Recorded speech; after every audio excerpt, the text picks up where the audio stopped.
Olá, aquele abraço. Estamos iniciando a primeira edição do TVI News aqui pela TVI, canal 24.2 da operadora Ultra para o sul da Bahia. Um abraço, Ilhéus, um abraço, Itabuna, as duas maiores cidades aqui do sul da Bahia. E hoje Itabuna é aniversariante. Parabéns à população de Itabuna, aqueles que vieram para cá para construir essa cidade, que tem 90% aí pessoas de fora, né? Não são nativas daqui, mas vieram de fora para fazer essa cidade acontecer. Parabéns, 115 anos de emancipação política, tá certo? Então Itabuna está aí completando 115 anos. Bem novinha se comparada a Ilhéus, né? Que completou recentemente aí quase 500 anos. Estamos próximos dos 500 anos aí de Ilhéus. Olha, gente, hoje se comemora aí esse aniversário, né? Ontem já tivemos evento aí na cidade, tivemos a corrida. Daqui a pouquinho a gente vai falar da corrida da Rota Transportes, que foi ontem. Tivemos trio elétrico na rua, a gente vai mostrar para você. E hoje vamos ter mais shows aí com Pablo do Arrocha, né? E muito mais. A gente vai daqui a pouquinho dizer para vocês quais são as atrações aí para o evento de hoje. A gente vai falar direto lá do local desse evento, na Arena Rio Cachoeira. E daqui a pouquinho a gente fala tudo para você, tá bom? E vamos ter mais comemorações aí ao longo da semana. Já já a gente dá os detalhes aqui no programa de hoje. Hoje é segunda-feira, teremos aqui a participação da Úrsula Matos, a advogada, falando sobre o direito de família. Ela por Elas é o quadro que vem daqui a pouquinho aqui no programa. É você que já está aí aguardando, aguarde aí. Já já tem a Úrsula Matos aqui no programa, dando continuidade, inclusive, ao tema que ela falou semana passada, tá bom? Já já a gente tem aí a Úrsula Matos. Bom, gente, hoje também a gente vai falar aqui sobre a prisão do ex-vereador de Itabuna, o Loyola, o Clóvis Loyola. A gente vai falar sobre isso aqui no programa. O ACM Neto, né, que está aqui na cidade, ex-prefeito de Salvador, agora querendo ser aí, provavelmente, né, candidato a governo da Bahia. Ele hoje também está aqui na cidade, a gente vai comentar sobre política local aqui no programa, né? O prefeito Augusto Castro assinando algumas ordens de serviços essa semana, né? E inaugurou aí ontem a reforma da Beira Rio ali, da Praça Clara Cauarque, né, que foi totalmente reformada, inclusive colocando ali uma quadra de basquete. A gente vai falar disso também no programa de hoje, né? Mais uma área aí com esporte e lazer para a nossa juventude, afinal de contas, a cidade cresce e tem que ter opções de lazer, né, para a nossa criançada, os adolescentes e até os adultos também, né? Vamos falar sobre isso. Bom, a nível nacional a gente vai falar do que está acontecendo em Brasília, né, dessa confusão aí econômica que está o país, muito imposto caro sendo cobrado, muitas taxas e agora essa taxação americana, né, que vai impedir os produtos brasileiros de chegarem aos Estados Unidos. A gente vai mais uma vez comentar sobre isso. Tem uma comissão de senadores lá nos Estados Unidos, em Washington, tentando marcar uma audiência aí com o presidente, né, da República, que eu acho, aliás, o presidente dos Estados Unidos, que eu acho muito difícil isso acontecer, e também com alguns senadores da esquerda americana, né? Eles estão lá, é uma comissão que tem senadores, né, do PT, senadores do PL e dos partidos ali de Centrão. A gente vai falar sobre isso aqui no programa de hoje. A decisão também do Alexandre de Moraes, na última semana, proibindo o deputado de se manifestar na Praça dos Três Poderes. Pois é. Como se não bastasse o ministro do Supremo, né? Agora também parece que governador de Brasília, o prefeito da capital ali, porque ele não permitiu manifestação na praça pública dos Três Poderes. A gente vai falar sobre isso também aqui no programa. Seria uma arbitrariedade? Isso é constitucional? Vamos falar daqui a pouquinho aqui no programa também, é só você ficar ligado, tá? E a historiadora, a professora Janete Ruiz, estará aqui no programa para falar um pouco da história desta cidade, de Itabuna, que hoje é aniversariante, né? Tem muita história aí para contar, principalmente sobre nomes de ruas e de praças aqui da nossa cidade, que foi tema aí de um estudo profundo, que inclusive culminou em um livro, né, que existe hoje, falando quem são as pessoas homenageadas que nomeiam aí ruas e praças importantes da cidade, tá bom? Tudo isso e muito mais a partir de agora aqui no programa de hoje, 28 de julho de 2025. Olha, gente, estamos ao vivo aqui. Itabuna hoje amanheceu com tempo claro, né? Céu aberto, sol forte. A mínima registrada hoje pela manhã foi de 17 graus até às 6h30, mais ou menos. E nesse momento, aqui no Alto das Comunicações, no bairro de Fátima, bem pertinho de Ilhéus, quase na divisa aqui dos dois municípios, em plena Mata Atlântica, os termômetros estão marcando 25 graus. Temperatura agradável, né? O céu de brigadeiro e vai permanecer assim o dia inteiro. Eu falo sempre aqui céu de brigadeiro, né? Muita gente não entende isso, não sabe por quê. Brigadeiro, gente, é uma patente que se dá a um marinheiro, né? A um determinado marinheiro que navega com navios, com embarcações em alto mar. E quando o brigadeiro diz que o céu está bom, né? É porque está bom. Então, está bom para navegar, está bom inclusive para aviação, né? Aquele céu sem nuvens. Por isso é chamado céu de brigadeiro, aquele céu que não tem nuvens carregadas, que não tem possibilidade de chuva. Aqui da Terra você vê o céu completamente azulzinho, né? Então esse é o céu chamado céu de brigadeiro. Tá certo? Ilhéus, nesse momento 25 graus, também céu azul, sol forte, né? E vai permanecer assim até quarta-feira, quando deve chegar aqui no sul da Bahia, requícios da frente fria, que chegou ao extremo sul do país, né? Com ventos fortes, aí, inclusive a mais de 100 km por hora. Já tem um pedaço dessa frente fria chegando aí no sudeste, inclusive em algumas cidades de Minas, interior de Minas, né? Sul de Minas, nós tivemos até chuva de granizo, né? E essa frente fria deve passar aqui pelo sul da Bahia entre quarta-feira à tarde e noite para quinta-feira, tá certo? Então, a partir de quarta, aí você já se prepara que pode vir chuva aqui para Ilhéus e para Itabuna, principalmente, tá bom? Mas, claro, também para Porto Seguro, Teixeira de Freitas, toda essa região. Olha, a máxima hoje em Ilhéus não vai passar dos 27 graus a partir do meio-dia, tá certo? Então, essa é a temperatura de hoje. Nesse momento, os ventos são fracos, moderados, soprando aí de noroeste para sudeste, né? Aliás, para nordeste, com 4 km por hora, apenas 4 km por hora, está muito fraquinho, né? Muita gente aí indo pescar, indo para alto mar, fazer pesca, que está mar tranquilo e mar calmo hoje. Buerarema, 25 graus nesse momento e a máxima ficará na casa dos 28 graus. E Bicaraí, 25 graus nesse momento, não há possibilidade de chuva também, sol forte aí a semana quase toda, até quinta-feira. A máxima hoje fica na casa dos 28 graus. Itajuípe, um abraço ao pessoal de Itajuípe, 26 graus. A máxima não passará dos 28 graus, viu, gente? Céu claríssimo aí até quinta-feira. Floresta Azul, da mesma forma, 25 graus nesse momento. A máxima não passará dos 28 graus. Itacaré com 25 graus nesse momento. Sol forte da praia aí até quinta-feira, tranquilo em Itacaré. Sol, né, claro e céu de brigadeiro, pouquíssimas nuvens aí. 26 graus será a máxima a partir das 11 horas. Porto Seguro com 25 graus nesse momento. A máxima não passará dos 27 graus a partir do meio-dia. Chuva aí só quarta-feira, hein? Então hoje e amanhã da praia tranquilamente. Canavieiras, 25 graus nesse momento.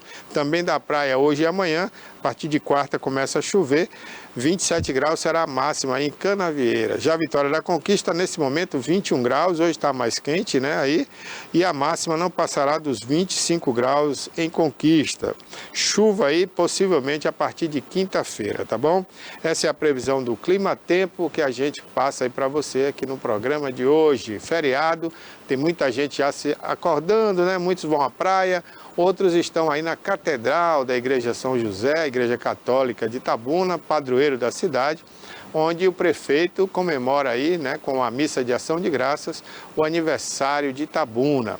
Lá também estão alguns vereadores, secretários, né, do município e o ex-prefeito de Salvador, ACM Neto, que já começa aí a dar sinais de uma, né, pré-candidatura, uma pré-campanha para o governo da Bahia. Ele hoje deve passar o dia aqui em Itabuna, né? Depois dessa missa aí, ele vai percorrer alguns bairros da cidade e depois, à tarde, vai dar uma entrevista coletiva aí no restaurante, né? A partir da 1 da tarde. Essa é a programação do ex-prefeito de Salvador, que está na cidade de Itabuna. A gente tem imagem aí da missa ao vivo, Cássio? Tá, então daqui a pouco a gente vai ver se mostra algumas imagens aí da Igreja São José Catedral de Itabuna, tá bom?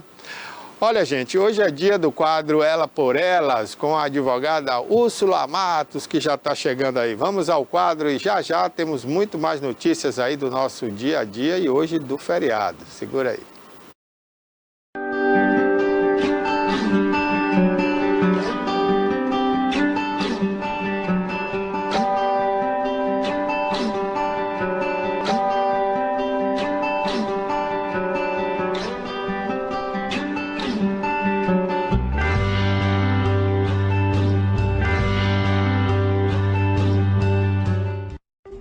Este conteúdo é uma obra independente. Seus comentários e opiniões são de responsabilidade dos seus idealizadores, não refletindo pensamentos e opiniões da emissora TVI. Bom dia, bom dia, bom dia, bom dia! Bom dia para você, maravilhosa, telespectadora da TVI, que sabe que nasceu para ser guardiã dos próprios direitos, mulher empoderada, mulher posicionada, que tem consciência de que também nasceu para proteger os direitos dos seus filhos. Não é assim?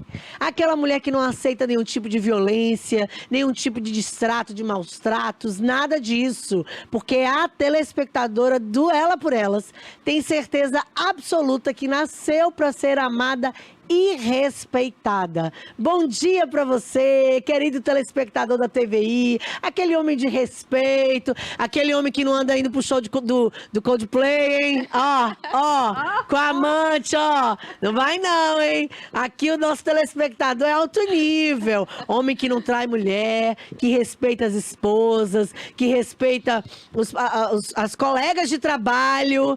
Aliás, se aquele cara, o Byron, tivesse assistindo Ela por Elas, saberia qual é o ditado que eu dou aquela dica fresca, gratuita, logo no início do programa: no lugar que se ganha o pão, não se come nem se compra a carne. Ô, Úrsula, o ditado é não se come a carne. Bom, mas algumas pessoas compram para comer, não é assim? E aí o nosso ditado, nossa dica preliminar de todo o programa é: no lugar que se ganha o pão, não se come a carne. E se aquele fã do Coldplay estivesse assistindo a gente, pegaria a dica e não passava essa vergonha, nem no débito, nem no crédito, não é assim? Pois é. Hoje o programa tá mais do que especial. Tô recebendo de novo essa querida aqui, Natasha Cadorna, uma advogada extremamente competente, extremamente diligente, aquela que abraça mesmo as causas, as dores, as demandas, que se joga a fundo, né? E que por isso tem se destacado como uma profissional de excelência, diferenciada em nosso meio. E eu estou aqui para testemunhar, né, orgulhosamente nesse sentido. Seja bem-vinda, doutora. Obrigada, doutora Úrsula. Obrigada a todos os espectadores que nos assistem pelo YouTube e ao vivo, né? Exatamente. Bom dia para todo mundo. Que satisfação retornar ao seu programa, a essa casa. Eu já estou me sentindo em casa. Eita, mas você é de casa, sinta-se desse jeito mesmo. Aliás, foram muitos feedbacks que a gente teve da primeira entrevista, da segunda passada, e como a gente não esgotou o tema, super necessário, e muito obrigada por abrir mais uma vez a sua agenda para trazer, compartilhar conhecimentos, né, e disseminar informações com o nosso público aqui, tão seleto, tão querido, que é o público da TVI. Doutora, nós estávamos falando sobre violência doméstica e as repercussões no direito de família. Falamos sobre a questão da guarda unilateral para as vítimas de violência e ficamos de abordar em continuidade sobre algumas questões atinentes à partilha, direito real de habitação e sobre, inclusive, a possibilidade do genitor que protagonizou cenas de violência, porventura, inclusive, contra os seus próprios filhos, além de estender essa essa violência estendeu, né, da esposa para os filhos, a possibilidade dele perder o poder familiar. A propósito, existem repercussões cíveis na esfera de família, no âmbito da guarda, da perda ou da suspensão do poder familiar, a depender do tipo de violência que esse homem possa protagonizar, doutora? A depender do tipo de violência, sim, existem repercussões. Haja vista que a violência ela é praticada em desfavor da mãe. Só que se for uma violência praticada na frente das crianças, né? Essa violência automaticamente ela se estende indiretamente para as crianças que absorvem a dor, absorvem todo aquele ambiente tóxico, de maus tratos, porque a ligação da criança com a mãe é uma ligação sanguínea, embrionária, é uma ligação realmente de alma, né? Sim. Então, é normal, é comum que as crianças que presenciam violência doméstica em casa, elas tenham problemas psicológicos que vão se reverberar o resto da vida. Desde a escolha de uma menina, né? Desde uma escolha de um péssimo parceiro, como no caso dos meninos, da continuidade desse comportamento agressivo presenciado pelo genitor. É necessário uma intervenção psicológica ágil e rápida para que essa violência ela não possa se perpetuar nesse espaço. Doutora, e na verdade existem diversos relatos de mulheres que, além de atravessarem a violência doméstica, física inclusive, além da psicológica e moral no ambiente doméstico, também dizem, olha, do mesmo jeito que ele me trata com essa rispidez, ele trata com essa rispidez os nossos filhos. Ele bate, o que tiver pela frente ele vai jogando, ele vai arrumando, ele vai tacando. E quando pensa que não, as crianças também se transformam em alvo de violência. E, na maioria das vezes, aquele destempero, aquele descontrole emocional também é vivido na pele pelas crianças, ou seja, não somente presenciam o que o pai faz em desfavor da mãe, mas o pai acaba fazendo também com as próprias crianças. E aí, doutora, nesse sentido, como proteger? A medida protetiva deferida em favor da mãe, ela pode se estender, inclusive no mesmo pedido, né? No mesmo pedido, quando a mãe ela vai prestar ocorrência na delegacia, ela relata e aí vira um inquérito policial, e esse inquérito que o delegado ele instaura é remetido ao judiciário, ele vira um processo e o juiz ele pode determinar que a medida protetiva ela seja extensa às crianças e ainda determinar um estudo social para saber qual é a qualidade, o nível de impacto que essa criança teve por conta dessa violência.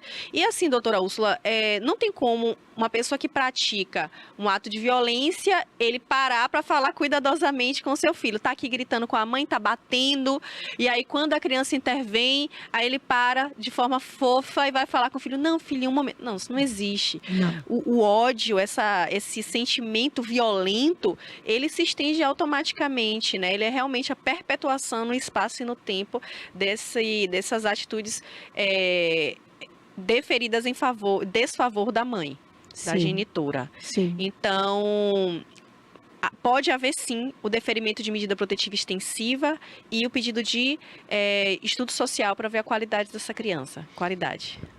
E aí, nesse estudo social, uma escuta especializada será feita com os menores, né? Uma escuta especializada através de um assistente social, de um psicólogo. Os advogados e as partes interessadas fazem quisitação. O que é quisitação? São perguntas para saber qual o impacto que a violência teve, se essa criança está apta novamente a conviver com esse pai, se precisa de supervisão, de monitoramento, qual a melhor hora adequada, se essa criança ela teve um retrocesso no desenvolvimento dos estágios de evolução, né, que a gente sabe que tem marcos Exatamente. de evolução dessa criança, se teve um retardo psicossocial, muitas vezes um retardo motor mesmo, por Sim. conta dessa agressividade. Não é incomum que essa criança ela retroaja fazendo xixi na cama, Sim. tendo pesadelos, Exato. replicando as atitudes no ambiente escolar, escolar, que é um ambiente mais neutro, se tornando mais agressiva e dependendo do tipo de violência, se for uma violência sexual presenciada por essa criança, que ela replique as atitudes violentas que ela viu acontecendo com a mãe dela. É comum. Sim. Muito comum. Aí, 90% dos casos, essa criança demonstra uma maturidade sexual. Sim. Diferente da idade dela. Sim. Que aí, geralmente, é sinalizado pela escola porque é muito nítido. O vocabulário muda, a percepção do olhar muda, o comportamento sexualizado, ele muda, a utilização nas meninas de maquiagem, mesmo para o processo de adultização dessa criança, ele se forma de forma precoce. Verdade. Boa. Doutora, e sobre essas visitações assistidas, quer dizer, na medida em que o genitor, ele se configura, vamos dizer assim, ou acaba sendo identificado como alguém que coloca em risco a integridade física e emocional das crianças, então é sim possível admitir a possibilidade de uma visitação assistida, monitorada, seja por alguém designado pelo próprio judiciário, ou seja por alguém de confiança da genitora. O fato é que o melhor interesse dessas crianças e a preservação delas pode passar também por uma visitação assistida, exatamente por uma questão de preservação. No que diz respeito à criança, todo cuidado é pouco. Então, às vezes a gente peca pelo excesso, mas é justamente porque qualquer lapso, qualquer problema vai ter um dano irreparável. Então, o ideal é que haja uma convivência assistida, pelo menos durante o primeiro semestre, período de 6 meses ou 3 meses, e aí essa criança volta a ser reavaliada e a convivência com esse genitor, ela também volta a ser reavaliada e pode haver um abrandamento dessa convivência, aí passando por pernoite, por uma jornada maior de 12 horas, 18 horas, Sim. E aí depende realmente do caso concreto, do caso que a gente está lidando especificamente, com o nível de violência. Eu tô doida para a gente falar sobre a questão da partilha, porque foram muitas perguntas sobre partilha e sobre o direito real de habitação na possibilidade de divórcio nesse âmbito de violência doméstica, mas eu preciso falar sobre essa questão das visitações, né? Muitas mães relatam que os pais, quando saem de casa, os genitores, quando saem de casa, que se sentem ameaçados com a possibilidade de serem presos por causa de pensão alimentícia, etc., começam a mudar de comportamento com elas e com as crianças. O pior arrependimento da minha vida foi ter tido filhos. O pior arrependimento da minha vida foi ter tido filhos com você. Uma fala violenta. Uma fala violenta. E nós estamos vendo aí nas redes sociais, nos noticiários, diversas notícias de genitores que estão matando suas companheiras ou ex-companheiras e inclusive os seus filhos. Aliás, uma enxurrada de situações dessas em que quando eles são presos dizem por causa da pensão alimentícia, né? Ela estava me ameaçando de me prender e eu queria resolver o problema. Aliás, eu compartilhei diversas situações dessas nas minhas redes sociais, de tão chocada que fiquei, né? Dele de fato levar aos finalmente e cometer o feminicídio, não somente em relação à ex-companheira, como em relação à filha menor. E aí fica a minha pergunta, diante desses indícios, dessas falas, desses comportamentos, a mulher precisa registrar isso, fazer boletim de ocorrência, ou vai deixando passar, às vezes estava com cabeça quente, que nada, comigo ele não vai fazer isso não. Como que a mulher deve se posicionar, doutora, diante dessas falas que às vezes parecem ameaças pontuais, isoladas, ou um destempero momentâneo, mas que na verdade pode sim resultar em coisas piores. A mulher deve ou não observar essas coisas e registrar boletim de ocorrência, enfim, noticiar as autoridades. O destempero temporário continua sendo violência, a fala pontual continua sendo violência. O que a gente não pode, enquanto mulher, enquanto sociedade, é normalizar a violência. Isso. Nós já temos essa violência geracional praticada e sendo abordada como normal. Então, nós temos agora, de 10 anos para cá, 5 anos, eu vou usar dizer 5 anos, um preparo efetivamente das delegacias das mulheres aptas a uma escuta mais ativa, porque antes. A gente ia na delegacia, tô falando a gente enquanto categoria mulher, a gente ia na delegacia fazer uma ocorrência e aí o investigador, o escrivão que estava nos ouvindo, falava, daqui a pouco volta, você ficou porque você quis, não teve nada de bom nesse relacionamento. Verdade. E eu ouvi isso mês passado, eu estava acompanhando uma cliente e o escrivão, ele falou isso, e na hora eu interferi de uma maneira bem rígida e ríspida. Falei, você não tem esse lugar de fala. Você não sabe o que essa mulher passou por 30 e poucos anos para ela estar vindo hoje, somente hoje na delegacia. Meu Deus. É uma violência institucionalizada que nós não podemos nos acostumar. Sim. Então, o ideal é que, entre o ideal e o real, existe um abismo. Só que o ideal é que nós sempre possamos ir prestar ocorrência, procurar um advogado especializado em violência doméstica para nos acompanhar. Quem não tem o perfil de advogado privado, procure a Defensoria Pública, mas não mitigue o seu direito, não negocie o seu direito, porque o que hoje pode ser uma expectativa, amanhã realmente pode ser uma concretização. E o ideal é que a gente não espere mais casos acontecerem para a gente virar estatística, porque você vai virar estatística. A gente não vai estar falando sobre você aqui nesse programa. Sim. E você não vai ter mais sua vida para cuidar da sua filha, dos seus filhos e ter uma vida feliz ou pelo menos uma expectativa de felicidade. Sua vida vai ser ceifada. Então, o ideal é vá à delegacia, colha provas, grave, se possível grave, as ameaças. Boa. Ligue o celular de forma discreta, não precisa de câmera, de forma discreta, o gravador, testemunhas que não são parentes, né? Prints de WhatsApp, de conversas, ameaças. De ameaças. E-mails. Áudios no WhatsApp. Então, assim, todos os meios de provas admitidos. Quais são elas? Testemunha, prova documental, prova digital. Tudo que você tiver, você leva contigo quando for prestar essa ocorrência, para que seja mais fundamentada ainda as suas alegações. No direito a gente tem que falar, mas a gente também tem que provar. Isso, verdade. Então, o ideal é isso. Boa, doutora, boa. Agora vamos falar sobre o direito real de habitação em casos de violência doméstica. Quer dizer, a gente pede a medida protetiva, às vezes o camarada diz, eu não vou sair de casa, a casa é tão minha quanto sua, eu não vou sair daqui, etc e tal. E aí, doutora, tem muitas que continuam dentro de relacionamentos tóxicos, vivendo episódios de violências físicas, exatamente porque não tem para onde ir. E o genitor, o marido, o companheiro, insiste em dizer, não vou sair, daqui eu não saio, se você quiser sair é você. Tá. A medida protetiva, ela tem uma ordem de afastamento, né? Uma ordem de afastamento que aí o juiz determina, são 300 metros, são 200 metros, são 100 metros. E quando você mora na casa com o seu ex-companheiro, o que acontece? Você tem o direito de permanecer no imóvel enquanto o seu ex-companheiro é obrigado a sair. Boa. E isso você não tem obrigação de pagar aluguel para ele. Maravilha. Enquanto perdurar essa medida, né? Então, às vezes as pessoas se divorciam, um sai da casa e o outro fica de maneira amigável, de maneira consensual, sem violência. Dessa forma, você é obrigado a pagar metade do aluguel para o outro.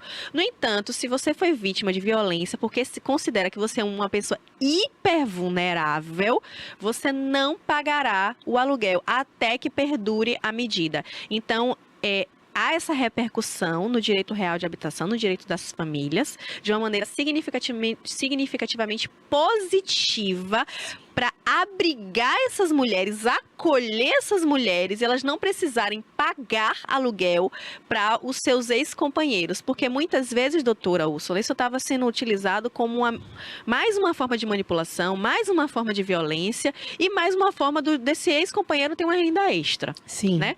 Então, com a reincidência dos casos, o judiciário percebeu essa vulnerabilidade, e aí criou-se o projeto de lei, que virou lei, e então essa mulher tem direito de permanecer sem pagar aluguel. Maravilha. Você que está nos assistindo, a partir de hoje, olha aí que informação maravilhosa, que informação poderosa é essa.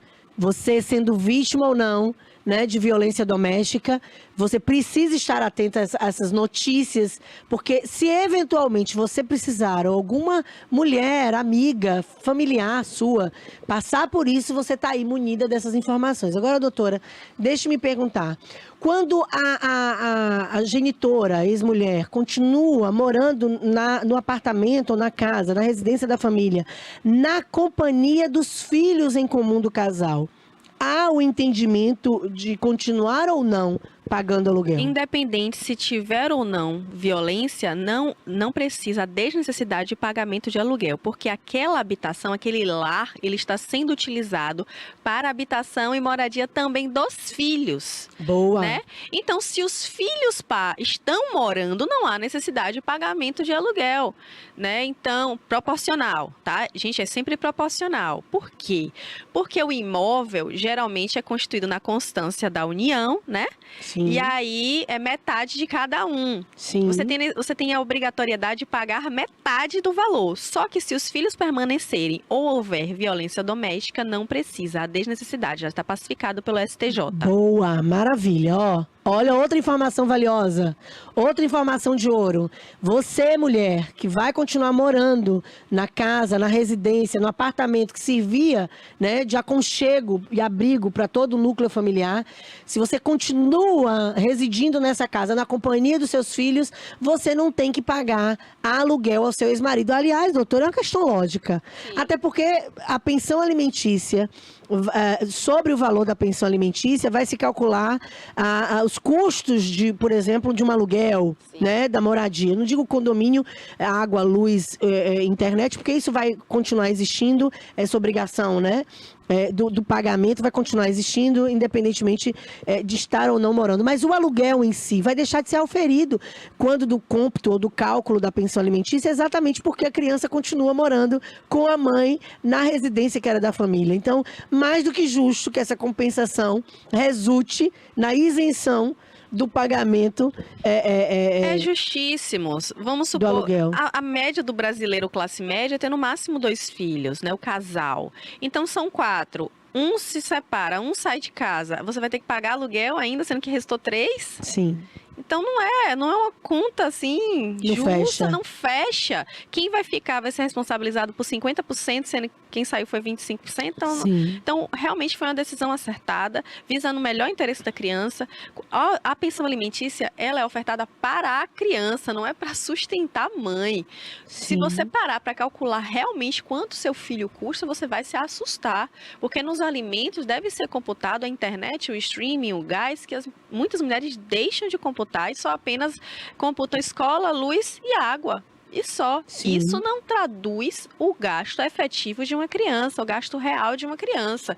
Então, essa medida de não pagamento de aluguel enquanto os filhos permanecerem no imóvel do ex-casal é uma decisão acertadíssima. Sim. Das últimas decisões que teve, essa, para mim, é o top 1, né? Verdade. Tem outras também. O direito de família, eu amo o direito de família, é tão mutável, muda tanto. Verdade. À medida que a gente evolui, que nascem problemas novos, que nascem modalidades de família novas, né? A família tem uma família multiespécie, que é dos animais com os animais. Então, eu adoro direito de família, assim como a senhora. A nossa paixão tem um elo fortíssimo. Verdade.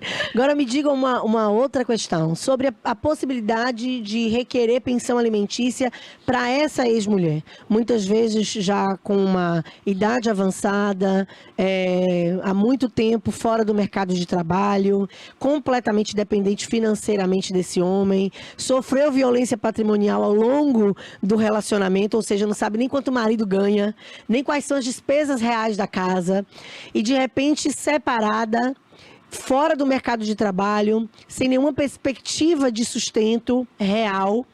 É possível pleitear judicialmente para essa mulher, nessas condições, a pensão alimentícia, ainda que em caráter transitório, doutora? Sim. A gente vive numa sociedade onde a maioria das mulheres trabalham, mas a gente está falando de casos excepcionais onde realmente o ex-companheiro pede para que essa mãe, essa esposa, essa ex-companheira renuncie uma carreira para segui-lo. Então, aí já temos uma possibilidade. Nós temos também a possibilidade de uma mulher mais madura, uma mulher mais velha que nunca trabalhou. E aí a gente entra no divórcio cinza, né? Que é o divórcio de pessoas mais velhas. E que essa mulher não tem possibilidade nenhuma de se reinserir no mercado de trabalho.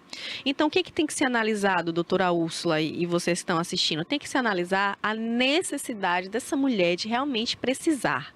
O caráter, via de regra, é um caráter transitório, é um caráter passageiro, ou seja, essa pensão ela vai ser ofertada num prazo de 3, 2, até 5 anos. Mas, se essa mulher ela tem alguma comorbidade, alguma doença, né? Boa. Alguma doença grave, uma enfermidade sem cura, essa pensão ela vai perdurar até o final da vida, porque essa mulher demonstra incapacidade laborativa, incapacidade em retornar ao mercado de trabalho para prover o seu sustento.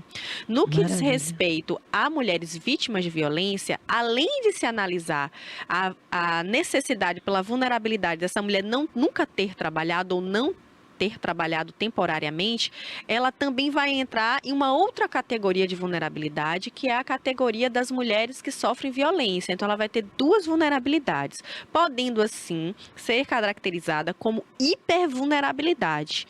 Então, ela vai ter uma prioridade na análise desses alimentos, né? Sim. A gente sabe que, no que diz respeito ao divórcio, as mulheres vítimas de violência doméstica, ela tem a prioridade no deferimento do divórcio. Pode ser um divórcio liminar e as coisas correm mais rápido. Assim também na pensão alimentícia. Ela tem uma prioridade na análise, tendo em vista a necessidade de precisar mesmo do sustento. Sim, pra e comer. A vulnerabilidade de ter sofrido a violência. Boa.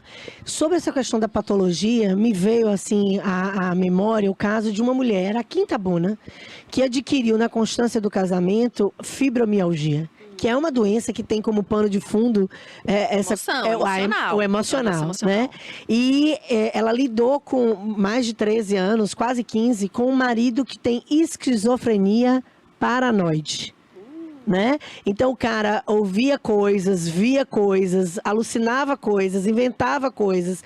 Ela não podia descer com lixo, porque ele já dizia que ele estava com caso com alguém da portaria. Não podia ir no mercado, que você estava com caso com o cara do supermercado, o caixa do supermercado. Não podia fazer tratamento médico, mesmo com a fibromialgia, com a hemangioma na mão, né? Exatamente porque ele desconfiava até mesmo do médico. E aí essa mulher se viu com quase 40 anos, já tinha esse hemangioma, mas adquiriu na constância do casamento a fibromialgia. E hoje essa mulher, para levantar da cama, doutora, tem sérias dificuldades. Quanto mais exercer as atividades comuns ali do dia a dia.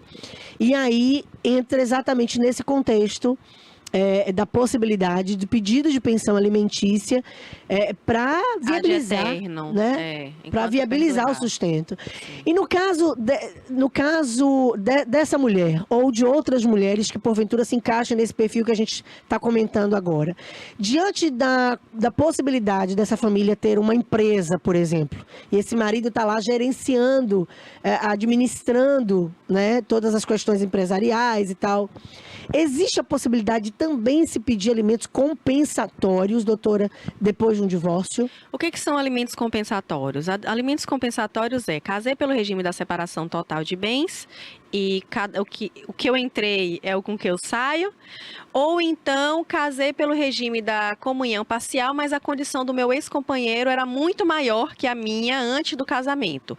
E o patrimônio, a quantidade de patrimônio que eu constituí na constância da união não é suficiente para manter o meu padrão de vida. Então, os alimentos compensatórios, ele vem como uma forma de, literalmente, compensação. Eles não têm um caráter de prisão civil, mas é um caráter indenizatório, um caráter civil, né, de indenização. Isso são alimentos compensatórios.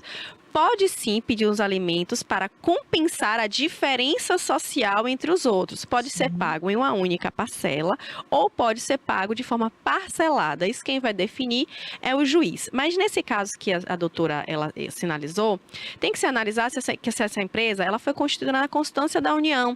Porque se sim, as cotas sociais da empresa, elas integram o patrimônio do casal. Então, se ele é dono, ela também é dona. Se ele tem um prolabore, ela também pode ter direito a algum valor. ela também pode ter direito à participação nos lucros. Então, tem que analisar.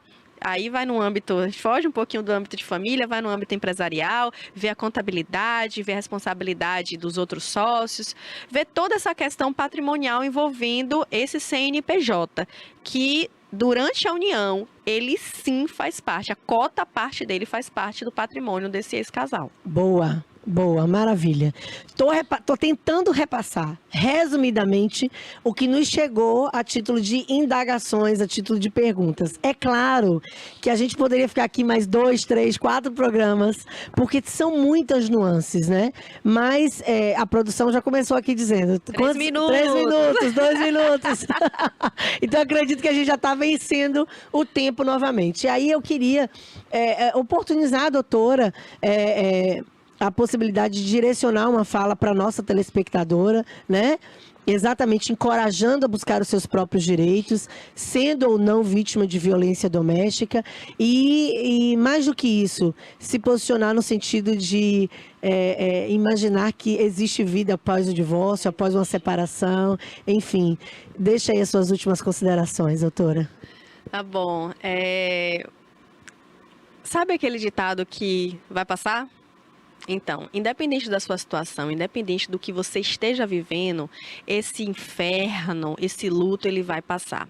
Mas o mais importante de tudo é você olhar para dentro de si, lembrar de quem você é, de quem você era, de como você quer ser.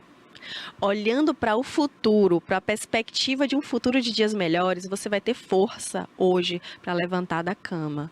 Você vai ter força para ir procurar ajuda com seus amigos, com a sua família e juntos vocês irem, porque você precisa de uma rede de apoio, irem até a delegacia, prestar ocorrência e iniciar, dar os primeiros passos para a sua mudança. É possível sim, existe felicidade, existe vida após um divórcio, existe felicidade, existe vida após uma violência. Nem todos os homens são iguais e nem todas as situações são iguais. Frequente um terapeuta e se oportunize novamente a viver. Você merece respirar de novo. Você merece ser livre. E qualquer ato que venha a não te deixar em paz continua sendo violência. Ela é linda! Eu tô ouvindo e me emociono. Como ela é linda, além de competente, ela é linda por dentro, linda por fora. Ela é extremamente diferenciada de tudo que você vê e viu por aí. A doutora Natasha Cadorna é um ser humano excepcional e uma profissional de excelência. Ó, tô aqui com os olhos marejados. Como é bom saber que tem outras mulheres levantando essa bandeira. Muito obrigada pela tua presença, pela disponibilidade de tempo, porque eu sei que a tua agenda é disputadíssima, né? Você é ocupadíssima, então é um privilégio estar na tua companhia e poder proporcionar aos nossos telespectadores a oportunidade de te ouvir. Ó, esse é o Ela por Elas de hoje e a gente tem um encontro marcado no próximo programa. Tchau, gente. Tchauzinho, muito obrigada. até a próxima. Até a próxima.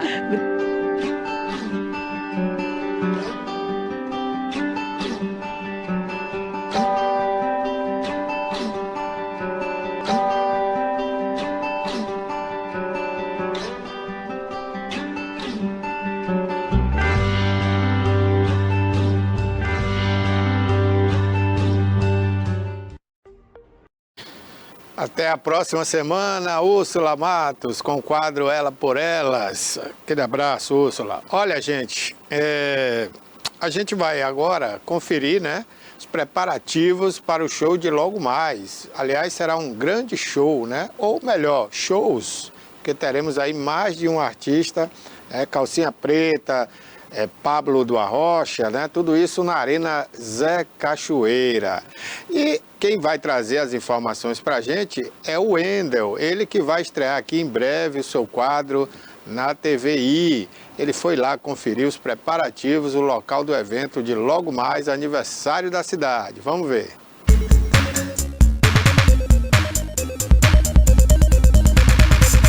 E aí, bonito, estou aqui com a TVI. Vocês estão ansiosos para o aniversário de Itabuna? Porque eu também estou muito ansioso. Vai ter Pablo, Calcinha Preta. E hoje estou com a TVI e vou estar no meio do povo perguntando a expectativa dessa festa que acontece no dia 28 agora de julho, aniversário da cidade. Vamos comigo? Dica de look e muito mais. Vamos comigo e a TVI.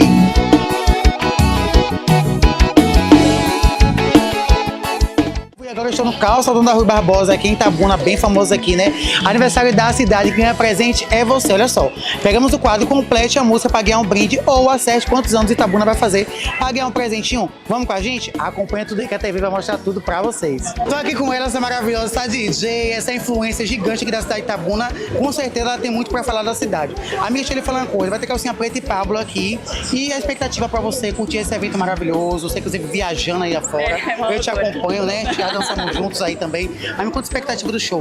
Olha, assim, acho que é muito bom pra cidade, né? Independente de falar de festa. Acho que movimenta o comércio, movimenta tudo. A gente fica feliz demais. Calcinha Preta e Pablo, que atrações, né? Entregou demais. Não sei se eu vou estar presente, acho que vou ter que estar trabalhando. Mas acontece, né? O próximo eu vou estar. Deixa eu falar, mas agora você vai completar uma música pra mim de calcinha preta pra você ganhar um brinde da TV ali agora. Qualquer música de calcinha preta que você conheça pra você ganhar um brinde agora. Tem que cantar uma ou você vai completar? Você vai cantar. Amor demais, livra dos momentos que te amei demais. Arrasou, ela... Olha só, ganhou um brindezinho aqui. Minha amiga Mai Lima mandou um lookzinho babado. Minha parceira maravilhosa. Obrigada, gente. É isso aí, Beijo. viu? É a TV aí no meio do povo e cobrindo tudo pra vocês. Quer me responder uma coisa, sabe quantos anos nossa cidade vai fazer? 115. Eita, tava nesse mês. Cadê o brinde dela? Pega aí dentro o brinde dela. Vai ganhar um brindezinho que é de Monancel, olha só. Pra você não colocar o carregador do iPhone. Sabe que sem iPhone, né? Com iPhone não pode ficar sem carregador, né? Com certeza, Pois não é. mesmo. Sabe cantar alguma música de Pablo pra você ganhar um brinde agora pra gente? O meu cantor que eu amo, mas eu esqueci agora. Calcinha preta, uma palavrinha pra gente poder dar um brinde pra você agora, a TVI. É outra também. Ai, meu Deus, esqueci o Uma que você canta direto no banheiro. Todas de Toma uma cervejinha. preta que eu amo, todas que eu amo. Quer dar uma palhinha de uma não pra gente? Queria dar, mas esqueci. E continuando aqui na Calçadão da Rui Barbosa, eu tô aqui com Jace, essa maravilha. Tudo bom, Jace? Tudo ok, graças a Deus. Expectativa pro show de calcinha preta e Pablo. Muita expectativa. Acredito que vai arrasar. E você vai curtir? Muito. Pois é, agora Jace, eu queria te pedir uma coisa. Cante um pedaço da música de calcinha preta e de Pablo pra você ganhar um brinde ali agora. Calcinha preta e pá. Tá, um pedacinho só de alguma música de calcinha preta ou de Pablo. Gente, quanta calcinha preta que eu sei. Eu faço tudo por você. Um anúncio, vai. Na TV. Leva seu brindezinho, viu? E curta muito seu feriado. E espero você estar no show de calcinha preta, tá? Obrigada. Você também. Você dança lá e arrasar. Você Arrasou, é a TV aí no meio do povo. Tô aqui com Simone, que é maravilhosa. Simone, deixa eu falar uma coisa. Vai ter calcinha preta e Pablo aqui em Itabuna. Você vem curtir com a gente? Sim, com certeza, né? Sem dúvida, né? Arrasou. E essa roupa babada aí, fia? Ai, minha filha aqui é chique, viu? Olha aí. Cheio de flor, né? Deixa eu lhe falar, você vai ganhar um brinde aqui agora. Aniversário de Itabuna, mas você ganha um presente é você. Complete a música de Pablo ou de calcinha preta pra você ganhar um brinde aqui agora. A mega Qualquer cena da virada que você perdeu. E aí, pode falar, pode cantar. Tem outra também que eu gosto. Vai, valeu. E aí? Ih, bem, essa eu sei, viu? Você tá gostando de ser a outra? Ninguém quer ser a outra, né? E aí, bem? Tá achando que me fez de trouxa? Trocou o certo pelo duvidoso. Cadê o brinde dela? Me dá o brinde dela. Já ganhou um brindezinho aqui, olha só, de Monancel. Está sendo feita de palhaça. Você vai curtir a festa da cidade? Claro, vai eu e meu pai, a gente já tá marcando de ir curtir Pablo. Olha, apaixonar, né? Deixa eu lhe falar, sabe quantos anos a cidade vai fazer? Se você me responder agora, você ganha um brinde aqui agora. Vai fazer 115 anos. Eita, acertou. A TVI vai mandar um brinde pra você agora, assim, da loja Malibu aqui de Itabuna. Um presentinho pra você que você ganhou. E você pode usar também na festa da cidade, se não compor seu look. Claro, muito obrigada. A TVI vai dar um brinde pra você se você acertar quantos anos a cidade vai fazer. Itabuna tá fazendo 115 anos. Eita, acertou. Cadê o brinde dele? Me dá aí. Acertou um brinde de Monancel aqui pra vocês. Arrasou. Obrigado, Bastante. gente. Assim contar lá com a TV também, que vai cobrir tudo. Veio no meio do povo, como sempre, perguntando a galera sobre o aniversário de Itabuna. Misael, me conta um pouco sobre a festa da cidade, a expectativa de vendas também, que eu sei que nesse momento também a gente ganha muito dinheiro, né? Com certeza. É diferente, né? Porque quando acontece essas festas aí, a gente vende mais, lucra mais. E é sempre bom quando tem essa festa da cidade, né? Que a cidade fica movimentada, vem gente de fora e tá uma organização ótima também. Top. Amigo, me diz uma coisa, eu vou fazer uma dinâmica com você aqui agora. Você sabe quantos anos a cidade de Itabuna vai fazer? Rapaz, sou péssimo. Mas deve estar na faixa de quê? 52? 2 anos da cidade de Itabuna? Não sei não. É 115 anos, você perdeu a dinâmica. Mas não ganhou o brinde não, mas ele pôde falar pra gente aqui. Deixa ele falar, vai curtir o aniversário da cidade? Rapaz, eu não sou muito de festa não, mas eu vou abrir essa sessão. Vou lá isso mesmo. Boa-vinda pra você. Valeu, obrigadão, tamo junto. Aqui com ele, marqueteiro de milhões, mora muito tempo na cidade de Itabuna, já curtiu vários aniversários de Itabuna, tenho certeza disso. Eu vou perguntar, Murilo, a você, a expectativa de vendas aqui para essa festa da cidade. Então, nossa expectativa está sendo muito ótima, né, rapaziada? Vem sempre procurando aí se vestir bem. Principalmente agora, a festa da cidade, Calcinha Preta e Pablo aí, né? Com ótimas bandas. Então, nossa expectativa está lá em cima, né? Galera procurando muita calça, bermuda. Aniversário da cidade, você vai curtir? Qual a expectativa? Conta um pouco pra gente aí, da TVI. Pô, a expectativa é a melhor possível, né? Muita gente bonita e bandas de altíssima qualidade. Estamos esperando o máximo possível e vamos ver o que é que dá. Mas...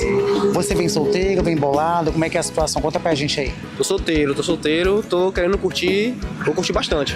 Ele falou, tô solteiro querendo curtir, então ele quer curtir. O aniversário da cidade tá chegando, tá aqui com Isabela. Isabela, você tá com a expectativa para o aniversário da cidade? Muito grande mesmo. Ainda mais com Calcinha Preta e Pablo. Vou tá lá, tô animadíssima. Ó, uma perguntinha para você ganhar um brinde aqui agora. Me diga uma coisa, quantos anos a cidade de Itabuna vai fazer? 115. E já cadê o brinde dela? Dá o brinde dela agora aí. Já ganhou o brinde dela aqui agora, olha só. Da loja Maia Lima mandou pra você. E curta bastante Calcinha Preta e Pablo, viu? Com certeza. E a TVI vai estar lá, vou entrevistar você de novo lá. Viu, obrigado, viu? Estaremos lá.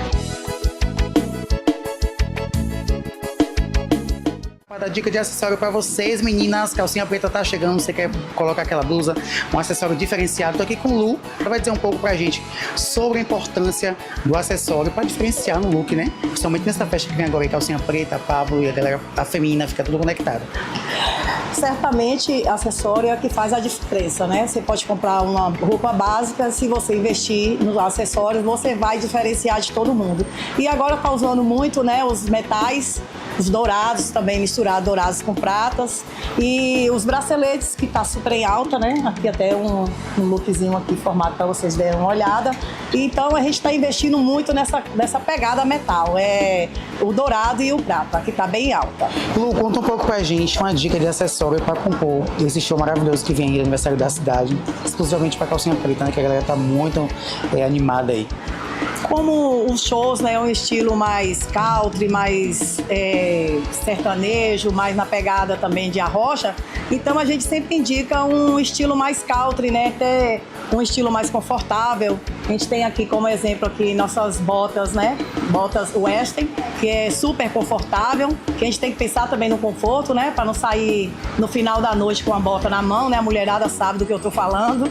E os acessórios dourados que eu escolho, que é o meu preferencial, é o dourado, né? E abusar bastante dos braceletes.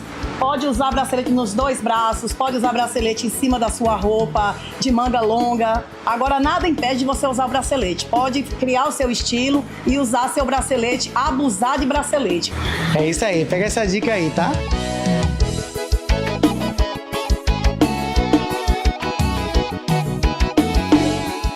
Olá, galerinha, como eu falei pra vocês, a TVI traz sempre informação pra vocês, indicação de coisa boa. Tô aqui com o Luciano Amorim. O aniversário da cidade tá chegando e claro que a TVI vai mostrar pra você algumas coisas legais pra você seguir, tá? Luciano, me conta um pouco da sua loja. Quanto tempo existe sua loja? Minha loja é de pouco menos de 2 meses. Graças a Deus vem dando muito certo. Estamos chegando na marca de quase 900 seguidores nesse pouco tempo. E aí trabalhamos com camisas oversize, bermuda jeans, calça jeans, perfumes importados, cueca, entre outros modelos, entre outros materiais também. E pra galera ficar daquele jeito no aniversário da cidade, tem que passar aqui na Brabo Outlet, né? Aqui tem, você falou que tem um pouco de tudo. Tem cueca, tem bermuda, tem blusas, né? Você sempre procura alguma coisa assim que a galera tá pedindo, uma galera jovem, a galera adolescente, né? O povo adulto também que tá pedindo. Sempre procura o que o povo indica pra você, ou você vai na tendência da moda mesmo? Sim, geralmente o pessoal hoje em dia, né? Meu público é baseado entre pessoas de 15 a 40 anos, mais ou menos, né? Pessoas que gostam de uma estampa diferenciada, várias marcas, trabalhando com muitas marcas aqui também, entendeu? É isso aí, gente. Então pega essa dica aí, vou mostrar pra vocês alguns modelinhos que ele separou pra mostrar pra galera que acompanha aí da TVI. Vamos comigo? Vamos sim. Pois é, viu? Acompanha aí.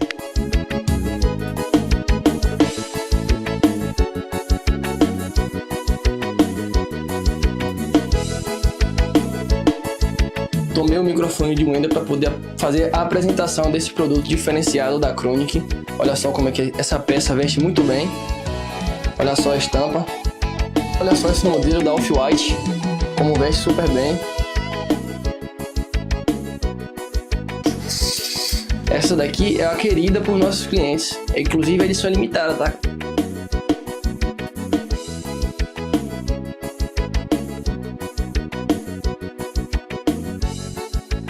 Finalizando uma dica para você do aniversário de Itabuna, eu tô aqui com dica de corte masculino na barbearia Hollywood WG. Sou suspeita em falar, que eu corto cabelo aqui. Rael, me conte um pouco. A expectativa do evento é muito grande aqui na cidade, muita gente corta cabelo, né? E o que não pode faltar, a galera sair daqui satisfeita, qual é o corte mais procurado? Conta aqui pra galera da TVI. Atualmente o corte mais procurado é o degradê, mas também agora tem o corte clássico, barba italiana, tá saindo muito. E a demanda tá sendo alta para essa festividade, aniversário da cidade, né? É isso aí, pega essa dica da TVI pra vocês e finalizando essa dica, aniversário da cidade tá chegando e a TVI deixa você completo com várias dicas pra você. E é isso, é 115 anos de Itabuna e eu parabenizo essa cidade maravilhosa, cidade incrível, que eu vivi, estou vivendo e cresci nessa cidade. E gente, vou dar crédito especial pra filmmaker que tá do outro lado filmando tudo pra vocês, Rafa Gunner e Rosemary também, que ela também tá ajudando também, é uma equipe maravilhosa. E é isso, acompanhe tudo na TVI aí, que a gente vai se encontrar no aniversário da cidade, tá gente? Agora eu vou sair daqui, o Rafael, senão a água vai cair em mim. Tchau!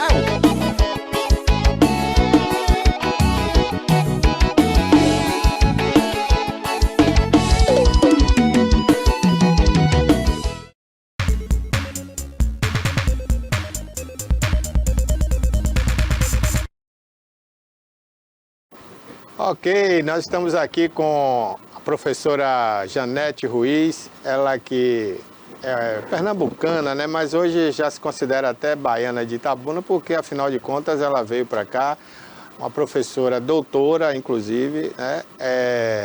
Que cuidou e cuida, né, do nosso maior patrimônio, pelo menos eu considero, da cidade aqui, que é a história de Itabuna. Não fosse a professora Janete Ruiz, eu não sei como é que seria a história de Itabuna hoje, né? Então a professora hoje se tornou a nossa principal historiadora aqui, porque ela conhece a fundo, né, tudo sobre a história de Itabuna, que hoje está completando 115 anos. E ela está em plena atividade agora com um projeto interessante, visitando as escolas, levando esse conhecimento, essa história, para alunos, né, hoje não se fala mais segundo grau, né? Alunos do fundamental, né? O ensino fundamental é fundamental 1 e 2. Né? Ao microfone, professora. Era o primário e o antigo ginásio, né, na nossa época. E o ensino médio, que era o científico, o pedagógico, contabilidade, né? Então esse trabalho atinge o fundamental, né? Em geral, depende da escola, né? Por exemplo, lá na Ação Fraternal, nós tivemos uma sessão em um dia com o ensino médio e depois, num segundo momento, tivemos com o ensino fundamental. Então, em um dia foi o professor Carlos Zumaeta, que é até professor de lá, né? E no segundo dia foi comigo. Né? Então, depende da escola disponibilizar que segmento ela estaria disponível a nos aceitar. É isso aí. Então, vão ser todas as escolas de Itabuna, públicas e privadas? Sim, nós estivemos, não em todas, né, que seria impossível, mas naquelas que aceitaram. Né? Estivemos, por exemplo, em escolas municipais e em escolas estaduais. Exemplo, municipal, o Instituto Municipal Teosópolis. Estadual, o Colégio Estadual Donias Filho. Né? E a rede particular, como exemplo, a FEI e outras também. Certo. O que levaria uma escola hoje a não aceitar um projeto tão interessante como esse, professora? Não é que elas rejeitaram. Na verdade, é porque elas também têm seus próprios programas, né? Em geral, as escolas comemoram não o ensino médio, que a gente sente muito, e o ensino fundamental 2. Certo. Né? Porque ela não faz parte do currículo. A história regional não faz parte do currículo do Fundamental 2 e nem do médio.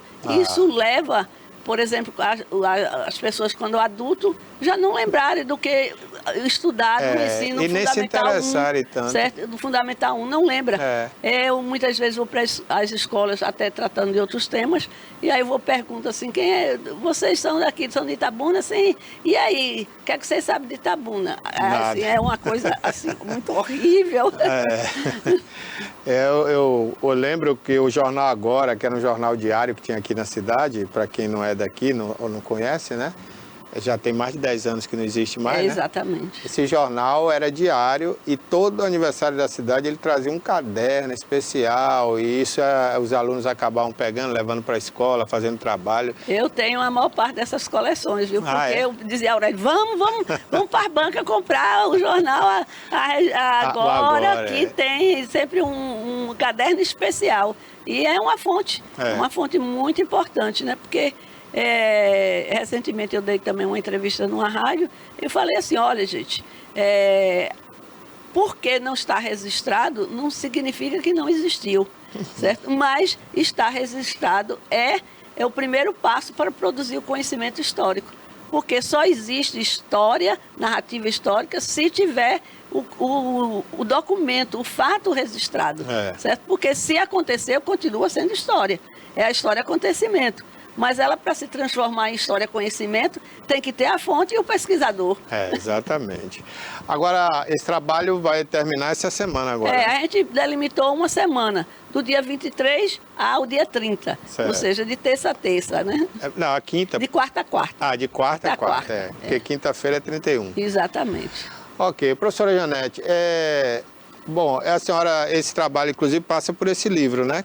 Não, esse livro que eu poesia, trouxe né? aqui é para a gente para fazer a poesia. É uma poesia. Não, mas tem um livro, né, que fala sobre os nomes, né, logradores da cidade, né, que tem nomes de pessoas influentes, pessoas interessantes. Não é um livro por enquanto, pode até se transformar, como você disse. Por enquanto ela é uma exposição, né, que chama Toponímios de Itabuna, ruas e praças contra a sua história.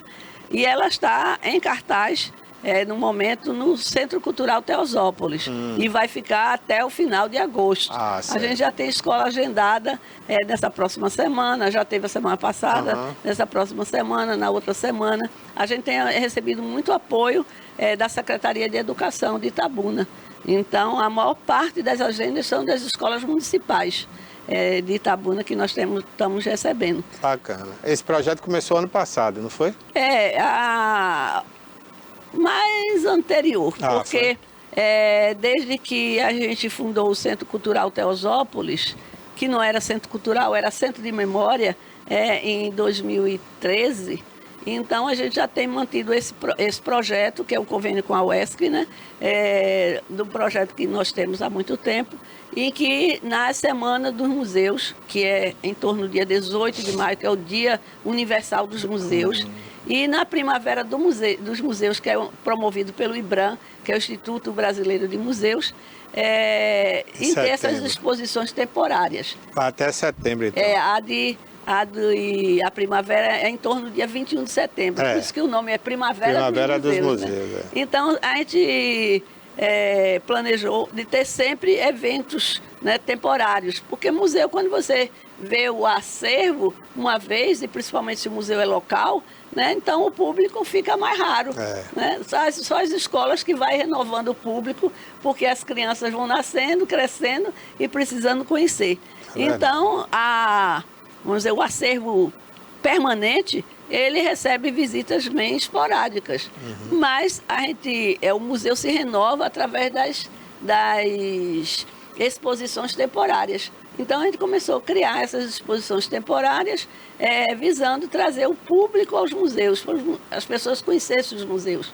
Né? Então tem sido um sucesso. Serão exposições, geralmente exposições temporárias, que duram de forma intensiva uma semana e depois fica mais algum tempo, e que tem sido um sucesso essas exposições temporárias desde 2013 que a gente vem fazendo as exposições temporárias. Então tivemos temáticas ligadas à história do Brasil, ligada à história da Bahia, como 100 anos, quando Rui Barbosa completou 100 anos de morte, teve 100 anos sem Rui Barbosa. 100 anos sem Rui Barbosa, né?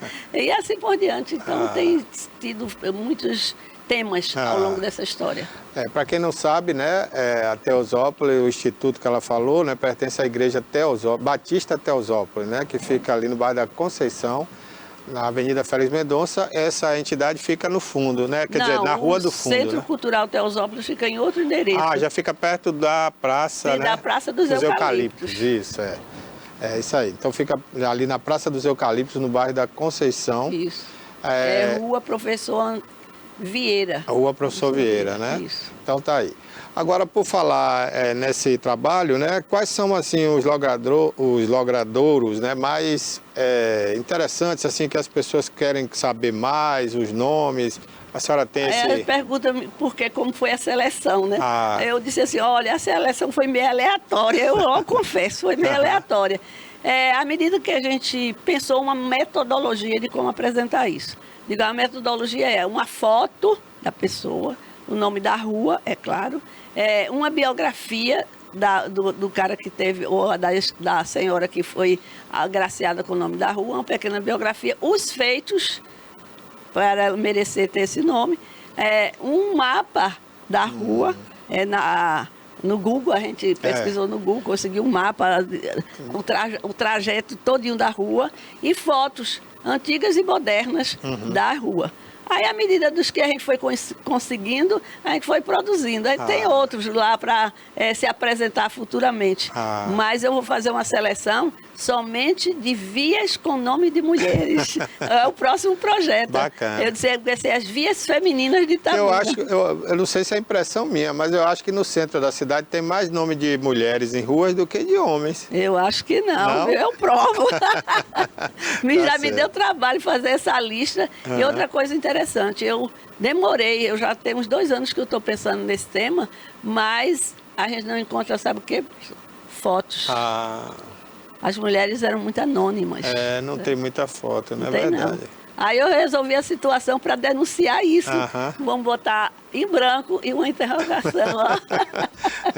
De repente alguém tem essa foto, né? Pois verdade. então. Agora, tem muito aqui em Itabuna também homenagens a pessoas que nem do Brasil são, né? Tinha, por exemplo, a Avenida Presidente Kennedy, que é um presidente norte-americano que foi assassinado, né? Isso, exatamente. Hoje aquela avenida se chama Manuel Chaves, não é isso? Em homenagem a um empresário que veio de Piauí para Itabuna e aqui ajudou a construir, né? E também já faleceu. E uma justa homenagem, mas as pessoas não acostumaram muito com isso. Ainda chamam ali de Presidente Kennedy, né? Os costumes, né? Veja só, a gente era muito comum, né? Principalmente na década de 40, 50, quando essas dias foram nomeadas, homenagear nomes, não nomes locais. Por que isso? Porque a história local não era valorizada. Até hoje certo? Não é. Por exemplo, eu fiz meu curso de História na década de 70. Então, escrever sobre história local, ninguém escrevia, certo? Escrevia sobre a história do Brasil. No máximo, um evento assim, sobre a história local, assim, local estadual, né? Você vê que 2 de julho, ela vem aparecer, né, como a independência da Bahia nos livros didáticos quase que recentemente. Então a gente só estudava a independência do Brasil lá, aquele grito de Dom Pedro e do Ipiranga, e acabou-se. Ninguém sabia sobre as lutas e as batalhas que ocorreram na Bahia, no Maranhão, no Pará, entendeu? De Pernambuco, a Bahia acho que foi a última, né? A Bahia foi a última. Mas teve também uma em Pernambuco contra os holandeses, não foi? As holandesas foi mais depois. Foi bem depois? Antes. Foi antes. Antes. Acho que talvez foi até o começo, né? Foi o começo, exatamente. Ok. Bom, professora, aqui em Itabuna também, né, nós temos aí, já que hoje é aniversário da cidade, a gente está falando sobre isso, né, algumas situações curiosas, né, de, por exemplo, praças que a gente chama, por exemplo, Praça Dame, né? Ali tem gente que apelida ali um trecho de Ilha do Rato, né? Tem outros nomes ali, né? Tem vários. Arlindo Leone, é a que você está dizendo. Sim, Arlindo Leone. Foi a Arlindo Leone. Que agora é Manuel Leal, e agora é Manuel Leal. Mas antes ela foi durante muito tempo Getúlio Vargas. Isso, Praça Getúlio Vargas. Como Getúlio Vargas foi presidente do Brasil, né? Isso. E logo de junto dela, a parte alta, tem um nome também da mesma época de Getúlio Vargas. Quem é? Siqueira Campos. Siqueira Campos. Siqueira Campos, se não me engano, foi... Ele era foi um revolucionário, né? Era da UDN, da coluna Prestes. Da coluna Prestes, né? Já ouvi embaixo falar. lá, onde tem a ligação, a cinquentenário passa, né?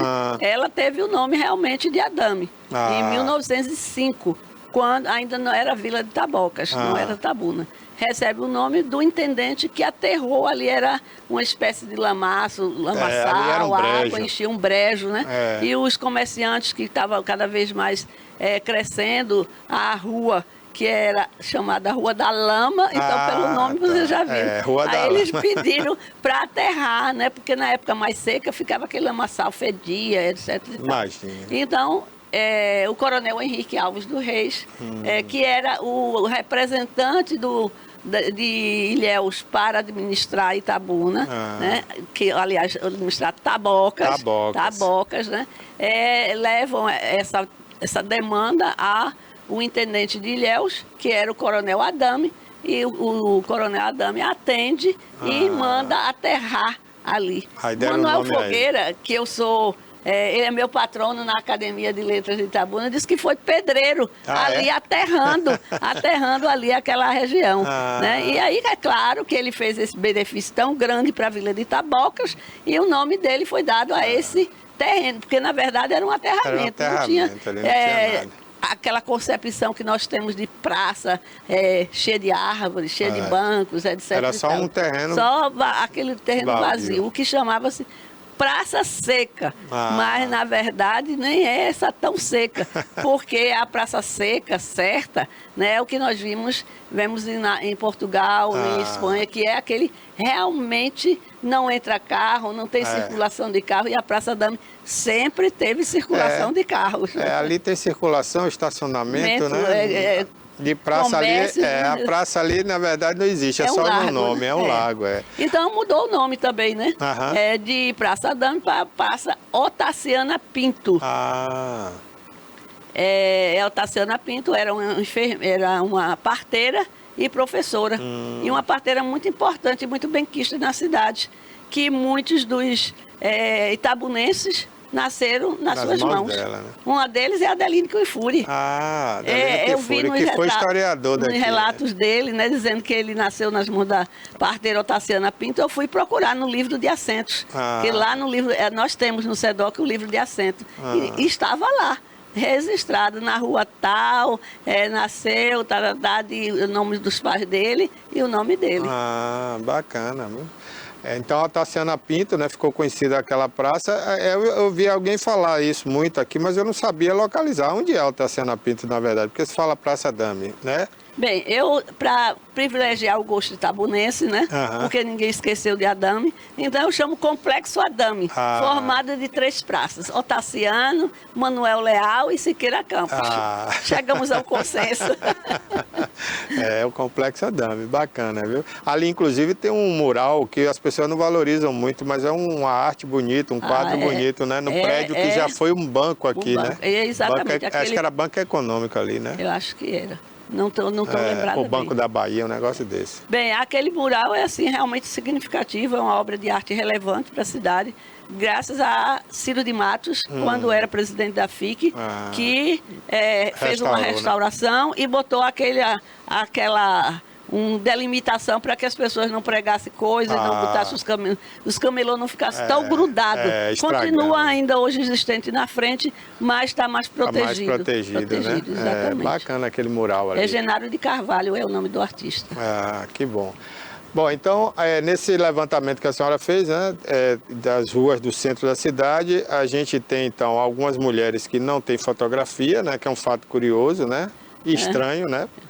E também nome de pessoas importantes. Agora, ali no centro, né, nós temos vindo do Jardim do Ó, começando pelo Jardim do Ó, né? Por que chama Jardim do Ó? Quem é Jardim do Ó? Não sei o que é isso. Na verdade, é o nome de um prefeito mais importante, um dos mais importantes de Itabuna, Alcântara. Inclusive, eu gravei ali um doc, né, com Romilton Teles. E ele que sempre sentou naquela praça, trabalhou numa rádio ali do lado, que era a Rádio Difusora, que tinha ali, né, perto da Cinquentenária, o Cine Catalão, se não me engano. Acho que é isso. E ele contou ali essa história de Alcântara, inclusive na época que eu fiz, tinha umas colheres ali gigantes. Exatamente, foi retirada recentemente, agora, nessa última requalificação que foi feita da praça, retiraram as colheres. Eu e o professor Clóvis, que está se interessando pela história de Itabuna, inclusive publicou um livro muito interessante, como um dicionário cronológico da história de Itabuna, recentemente, que ali aquelas colheres representavam um insígnia dele, porque como ele era um político muito bem quisto, né, ele vencia as eleições com muita facilidade. Então, ele dizia que vencia de colher, certo? Então, botaram 3 colheres.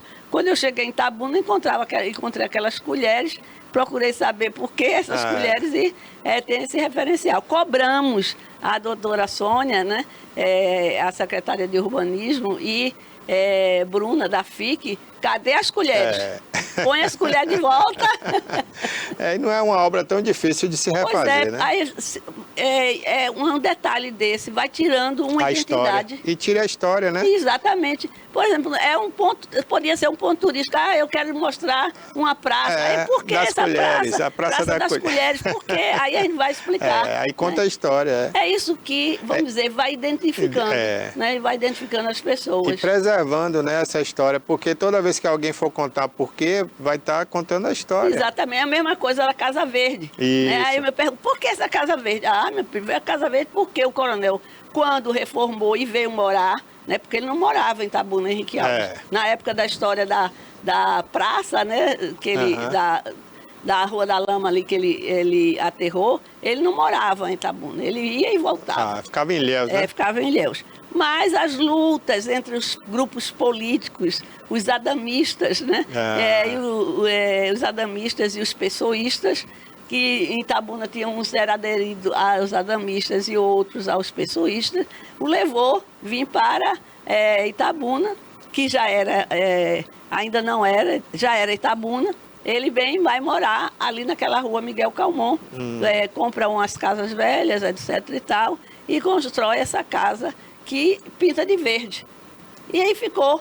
Aí vamos aí nos reunir na Casa Verde do Coronel. Vamos reunir na Casa Verde do Coronel. Ele morre em 1940 e a filha dele mantém a casa fechada, mas tudo igual. E continuava pintando de verde, certo? A casa se via assim como hoje a gente chama casa de eventos, né? Que quando chegava alguma autoridade, ela abria a casa, recebia, porque a casa era muito luxuosa, tinha assim equipamentos de casa muito sofisticados, como louças, coleções de louças, né?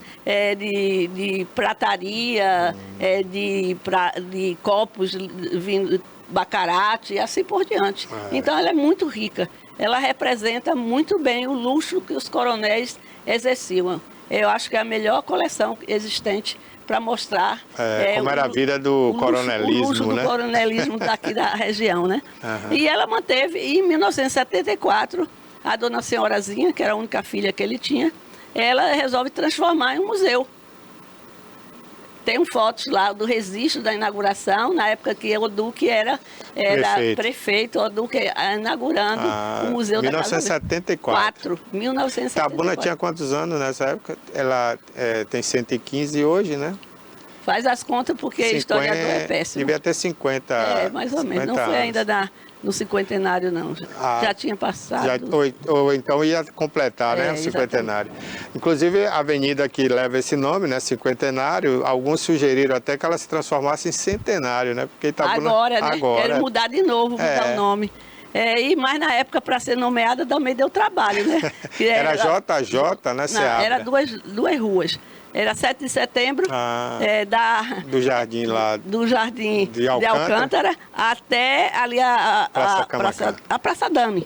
O que seria a Praça Dame, Otaciana Pinto, certo. Né? E de Otaciana Pinto para lá, que eu estou dizendo, era só até a rua Adolfo Maron. da igreja, onde tinha igreja. A igreja Santo Antônio. A igreja de Santo Antônio, ele fechava. A Alcântara foi que abriu, né, levou pancada por causa disso, etc e tal, tem uns episódios contando, e para abrir para rumo ali onde é a Juraci Magalhães. Né? Então, aí foi que deu o nome dessa rua, porque não foi só essa abertura, foi o alargamento também, né, da rua, e então de Avenida do Cinquentenário. Mas deu trabalho de ser Avenida do Cinquentenário também. Tem muitas disputas nos jornais, os nomes sugeridos, tinha de tudo, certo? Gente, não é brincadeira, né? Agora tem uma curiosidade ali, né? O trânsito, ele flui de lá da Praça de Alcântara, né, até a Juraci Magalhães. Então, todo mundo imagina que o início da avenida é ali, próximo a Mangabinha. Sim. Só que, segundo a prefeitura, a numeração é o contrário.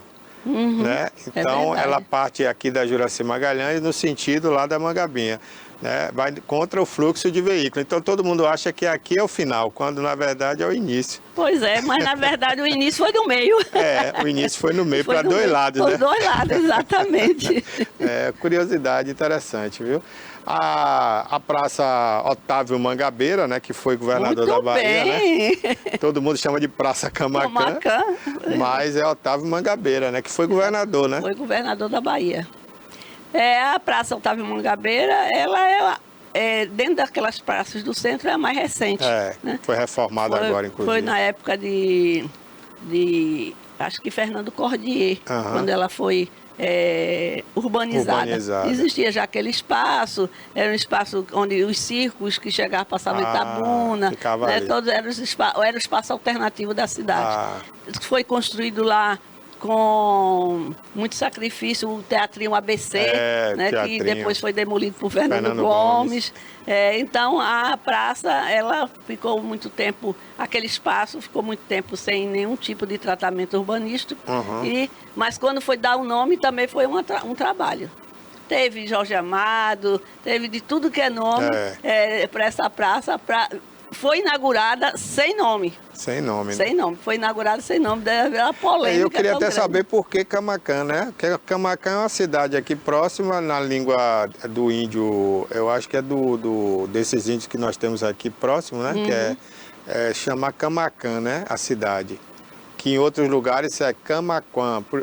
Tem essa nasalização. Está havendo assim uma tentativa de alguns grupos historiográficos. Lá na UESC, uma aluna defendeu, e agora ela já acho que fez mestrado e doutorado, que na verdade, tempos muito remotos, né, tribos indígenas habitavam aqui, e um desses grupos era o Camaquã.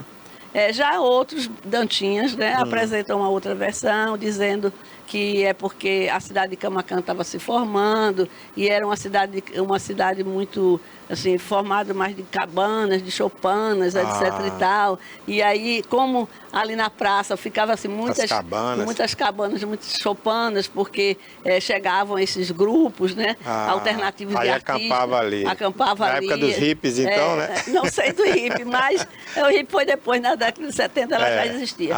Então, aí dizia que parecia lá, então há ainda assim vamos dizer, uma neblina a respeito disso, né? As versões dos que têm a memória de Itabuna, né? Porque na verdade a história de Itabuna só começa a ser escrita, né? Consolidada num texto, na década de 60, na época do cinquentenário, foi que apareceram as 3 publicações, o Jequitibá de Itabocas, o de Tantinhas, que é o documentário histórico, e um outro também de Terras de Itabuna. Então foram quando existiram esses 3 escritos, e a maior parte deles não são assim de pesquisas documental.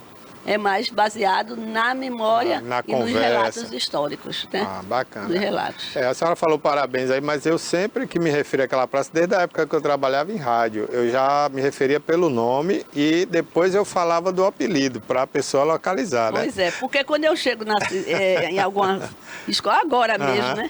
Aí eu mostro uma foto, onde é isso? Praça do Banco do Brasil. Eu digo, não existe essa praça em Itabuna. Gente, essa praça é a Tassiana Pinto. Não, ali é a Praça Laurinda Fontes. Não, do Banco do Brasil não, é Olinto Leone. Olinto Leone. É a praça mais, vamos dizer, a praça urbanizada. Essa aí eu esqueço o nome. Foi Olinto Leone, que é o primeiro intendente. Primeiro intendente de Itabuna, ou seja, o primeiro prefeito, né? Porque era naquela época chamava-se intendente. É Olinto Leone, ninguém sabe. Olinto Nem o Leone. busto do bichinho tem mais lá. Ninguém fala, é verdade, né? Foi tirado, mas tinha já até houve. recente, Já antes houve, dessa mas não reforma tem mais ainda não. tinha. Tem não. Tem Então o mais prefeito não. precisava colocar lá, né? Pois é a cidade sem cara. Na Itabuna tem um detalhe, gente. Aqui não se preserva muito a história. Olha ali que foto linda a gente está mostrando ali dessa Exatamente. Ó, veja assim, nessa praça. Ali, esse prédio que está ali, ali era a igreja matriz. Era a igreja matriz. Ficava na praça ali, Na né? Praça Olinto Leone. Ao lado dela tá o castelinho, que aqui todo mundo conhece o castelinho. Foi demolido. De forma assim parecida com o que aconteceu com aquele lá em o frente. mesmo construtor. É o mesmo construtor. Firmino Alves. É esse prédio de cá, que está na ponta, é o prédio construído é o sobrado, aliás, 1898. Foi demolido. Foi o primeiro sobrado construído em Itabuna. Não sabia. De Firmino Alves. Ele construiu esse prédio quando ele se muda da Burundanga para aí. Procurando o quê? O comércio, o fluxo do comércio. Né? Embaixo era a casa de comércio dele, lojas, e em cima a moradia. Eu, quando cheguei para morar aqui, eu ainda alcancei esse castelinho. Pois então, o castelinho foi construção dele também. Deu de presente a sua filha. E era mais refinado do que o dele. O dele era bem simples. Geralmente os pais fazem melhor para os filhos, pois né? Foi demolido em 1989. Foi, na época o prefeito acho que era o Baldo Dantas. Não, o Baldo Dantas tentou desapropriar, o processo estava rolando. O dono foi demolido. Uma noite... A mãe estava lá. E amanheceu sem ele. Eu lembro disso. Eu estava na Rádio Clube nessa época. E ali em frente, onde era o prédio que a senhora falou, o primeiro sobradinho, ali embaixo tinha umas casas que eram... como é que chamava? Não sei se era docerias. Eu sei que vendia bolos, ele tinha um restaurante. Coisas. Ficou na família, né? Muito tempo casa, muito tempo. Foi herança do neto de Firmino Alves, que é Corbiniano Freire, um médico muito famoso na cidade. E quando Corbiniano faleceu, ficou na mão dos seus parentes. Eu conheci um deles, que trabalhou na universidade, Luiz Freire. Né? Olha que praça linda, né? Pois então, isso aí é um urbanismo, se não me engano, é da época de 40. É o urbanismo da praça. Lá no fundo você vê. Hoje eu observo, professora, que as praças são reformadas, claro, a gente tem que até agradecer, né, que o prefeito tem essa sensibilidade, mas a arquitetura de hoje é muito cimento, muito pouco verde, né? Olha que coisa linda aquela praça que a gente mostrou antes, essa aí, né? É ela mesma. Ela mesma, só vista de outro ângulo. De outro ângulo. Você vê ali, ó, na ponta ali, ainda. A pérgola é a única que permanece, né? Mas ali está o sobrado do coronel ali. Certo. Onde funcionou até um restaurante ali. Embaixo, lá em casa. Lá, chamava lá em casa. Acho que ainda tem, não? Não. Agora é uma farmácia, né? Não, agora não tem nada, porque foi arrancada dali. Foi arrancada. Foi, aí é que chega a minha luta, ó, aqui, ó. Certo? Veja o que aconteceu com ele. Pois é mesmo, demoliram, Demolido. Em outubro, dia 19 de outubro, as escavadeiras chegaram lá e arrancaram ele. Hoje tem o quê? Um estacionamento, né? Nada construído. Nem estacionamento, eles deixaram um tapume ali. Houve um pouco de clamor. Então, eu mesma sou uma das que estou lutando para que ali não seja construída um edifício, certo? Com certeza. Seja um memorial para a cidade. Tomara, né? E eu fiz uma petição pública, em que as pessoas estão assinando, pedindo para que não seja construído um espigão ali e que seja restaurado, pelo menos a fachada do sobrado do coronel Firmino Alves, que ele não tinha o título, ele era chamado de coronel, mas na verdade o título mais adequado para ele era de comendador. Que ele recebeu esse título da Igreja Católica. Por que ele recebeu? Porque ele foi o grande construtor também da igreja. Certo? Por sinal, a gente mostrou aquela igreja ali. Tem uma igreja na Inácio Tosta Filho, que a arquitetura, acho que o arquiteto se inspirou nessa igreja, só que lá não é católica, lá é presbiteriana. Mas a arquitetura é muito próxima dessa igreja católica que tinha ali. Eu acho que ele se inspirou nela. Na moderna. Na moderna. Na que caiu. Porque aquela ela caiu, foi? Calife caiu. Aquele discurso de Itabuna, o discurso do progresso. Então, aquela que Firmino Alves ajudou a construir, era um estilo colonial. Um estilo colonial.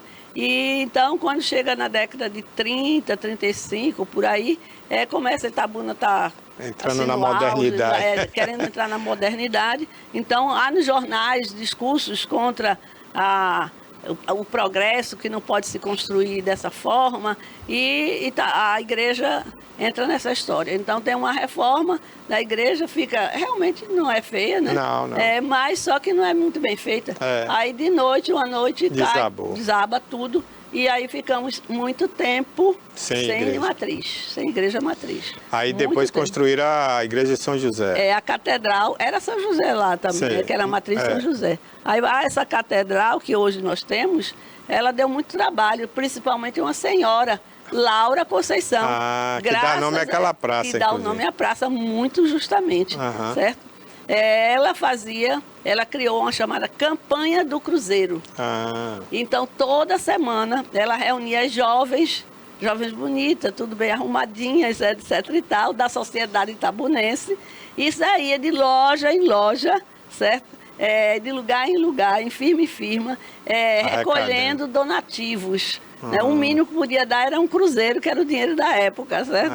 Então, ela recebia sacas de cacau e era publicado nos jornais o arrecadamento de cada mês, quando conseguiu. Então, foi dessa forma que aquela igreja foi construída. E arquitetura moderna, ali já imitando Brasília, né? 1960. Ali já era imitando Oscar Niemeyer, né? Exatamente. Bacana. Professora, para encerrarmos, né, eu queria que a senhora deixasse uma mensagem e falasse um pouquinho do que é necessário a gente fazer para dar continuidade a essa história, né? Porque a história não morre nunca, ela está sendo sempre construída, né? Então a gente conta aqui casos e relatos de até 1935, 1950, 1970, 74, a gente falou aqui. E de lá para cá, né? Quem está contando essa história? Quais são os escritores? E a gente vê uma perspectiva bacana lá para o futuro, de alguém lembrar de tudo que se fez aqui. Para lembrar, é preciso deixar marcos. Exatamente. Certo? Então, é a primeira coisa, que acho que é muito importante. E um dos marcos muito importantes são os que são vistos mais facilmente. Então, são os bens imóveis e que a gente está destruindo todos. O exemplo desse aí. E o exemplo que vocês mostraram aí é através de fotos. Então, é preciso inventariar os que ainda existem, certo? Mostrar a importância deles, não apenas por estar ligado a um personagem histórico, que há uma crítica, porque essas construções estão ligadas só a elementos da elite de Itabuna. Não.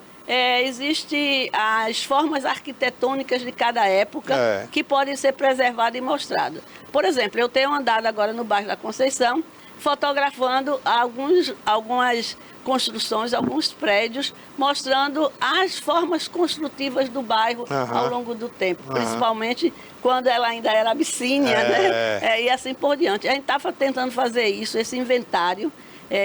Claro que tem o Sobrado do Coronel, certo que tem o Castelinho, certo que tem, porque elas chamam a atenção, porque elas são diferenciadas, elas têm dois aspectos para se transformar em patrimônio, né? O aspecto histórico, o valor histórico e o valor arquitetônico. Isso. Então, o valor arquitetônico pode refletir somente uma forma construtiva daquela trajetória, época, né? A trajetória daquele bairro. A gente escolheu, por exemplo, o bairro Pontalzinho, que é outro bairro mais antigo, né? O bairro da Conceição, Ferradas, né? Esses aspectos. O que é que nós estamos fazendo, a universidade? Um inventário mais detalhado, atualizado, porque a gente já tinha feito em 93, né? Numa parcela. Já entregamos o primeiro volume à secretária de Urbanismo, Sônia Fontes, o primeiro volume com, se não me engano, com 9 bens patrimoniais, bens imóveis. Agora nós estamos concluindo o segundo volume e começando o terceiro. Ou seja, para que a Prefeitura de Itabuna tenha o inventário desses bens. Porque o primeiro passo para a preservação é conhecer. Você só conhece Você só defende o que você conhece. Certo? Então, a gente está fazendo isso porque, inclusive, é o indicado pelo IPHAN, né, o Patrimônio Nacional Brasileiro, que é o Instituto Nacional Brasileiro, que é fazer o inventário. Para também subsidiar a Câmara de Vereadores para que ela possa criar a lei de tombamento da cidade, certo? E de proteção da cidade, que eu estou chamando do sítio histórico. Antes havia muita polêmica se é sítio ou se é centro. O centro é muito elitizante, porque é só aquelas pessoas aquele grupo inicial. Só que Itabuna não teve um grupo inicial único, ela teve uma diversidade. Né? Então, a gente está defendendo a teoria do sítio histórico, que aí a gente pode elencar os diversos espaços de construtivas da cidade de Itabuna. Bacana, viu? Olha, gente, para lembrar, né, quem quer... essas datas servem para isso, né? Para estimular as pessoas, inclusive, a fazer visitas, a conhecerem mais a cidade que escolheu para morar, para criar seus filhos, né? Então, temos aí a exposição até quarta-feira no centro da Igreja Teosópolis. Centro Cultural Teosópolis. Centro Cultural Teosópolis, que fica ali próximo à Praça dos Eucaliptos, no bairro da Conceição. Você procura ali a rua... Vieira Lima. Vieira Lima, né? É aberto de que horas a que hora? É aberto de 8 às 11h30, de 13h30 às 17h30. Pronto. Temos também um museu que pertence a... Está no complexo da Ação Fraternal. Ação Fraternal, que é o Museu Amélia Amado, né? Nós fizemos até um documentário aqui com a professora Janete. Não é aberto diariamente, mas você pode agendar uma visita, né, professora? Isso, exatamente. E, infelizmente, não temos mais o Museu Firmino Alves, a Casa Verde, está fechada há muito tempo. Não sei se a família tem interesse em reabrir ou não, não sei se ainda existe, né, os pertences, os móveis, aquilo que compõe o museu, porque há muito tempo que a UESC deixou, né, de tomar conta ali, de investir, que é a UESC que mantinha aquele museu portas abertas. Acho que ela tem mais de 10 anos, né, professora? Tem. Mais de 10 anos. Então, eu não sei se ainda existe. Com a palavra aí, né, a família que toma conta do museu, a família do Firmino Alves. Eu acho que é a 4ª geração, né? Não, é uma filha adotiva de Dona Senhorazinha. É a Dona Romilda, né? Ela não teve filho, Dona Senhorazinha, que era filha do Coronel Henrique Alves. Ela adotou 2 jovens, uma já é falecida, faleceu jovem, e ficou com Dona Romilda Nobre. É ela que reinaugura em 1974, ela está bem jovem, acompanhando Dona Senhorazinha nessa inauguração de transformar essa casa em museu. Bacana. Então, Dona Romilda, né, estamos até à disposição aqui, se a senhora quiser falar, né, se vai manter esse museu, se não vai, qual é a sua intenção, porque é um patrimônio, né, da história de Itabuna, eu acho que vale a pena manter aberto. E temos também, fora isso que a gente falou, o que é que a gente tem mais da história de Itabuna aqui, professora? Isso, né? Espaços de memória é só esse. Só esse, né? Nós temos os resistentes espalhados pela cidade, alguns prédios espalhados pela cidade. Por exemplo, a Rua Duque de Caxias. Se você visita a rua, você vai ver as platibandas ainda existentes, que é uma reminiscência da época de 1920, quando a lei de urbanismo exigia que todas as casas tivessem, não deixassem as águas caírem sobre as calçadas. Tinha que ter um aparamento, né? Com a calha, etc. E tal. Então, começavam a fazer vamos dizer, aqueles aparatos, e esses aparatos passaram a ser um espaço artístico. Como usando muitos frisos, estatuetas e assim por diante. Verdade. Então, a Avenida Duque de Caxias, né? É rua ou avenida? É rua. Rua, né? Eu chamo rua. Rua, né? Rua Duque de Caxias, é verdade. Ali tem umas casas ainda que mantêm essa, né? Exatamente. Essa parede histórica ali. Naquela época, me parece que essas partes chamavam Eira, né? Eira e Beira, né? Era Eira, casa de Eira e Beira, né? Mas platibanda é o termo arquitetônico. Que até quando a pessoa não tinha dinheiro, eles falavam, não tem Eira nem Beira. Exatamente.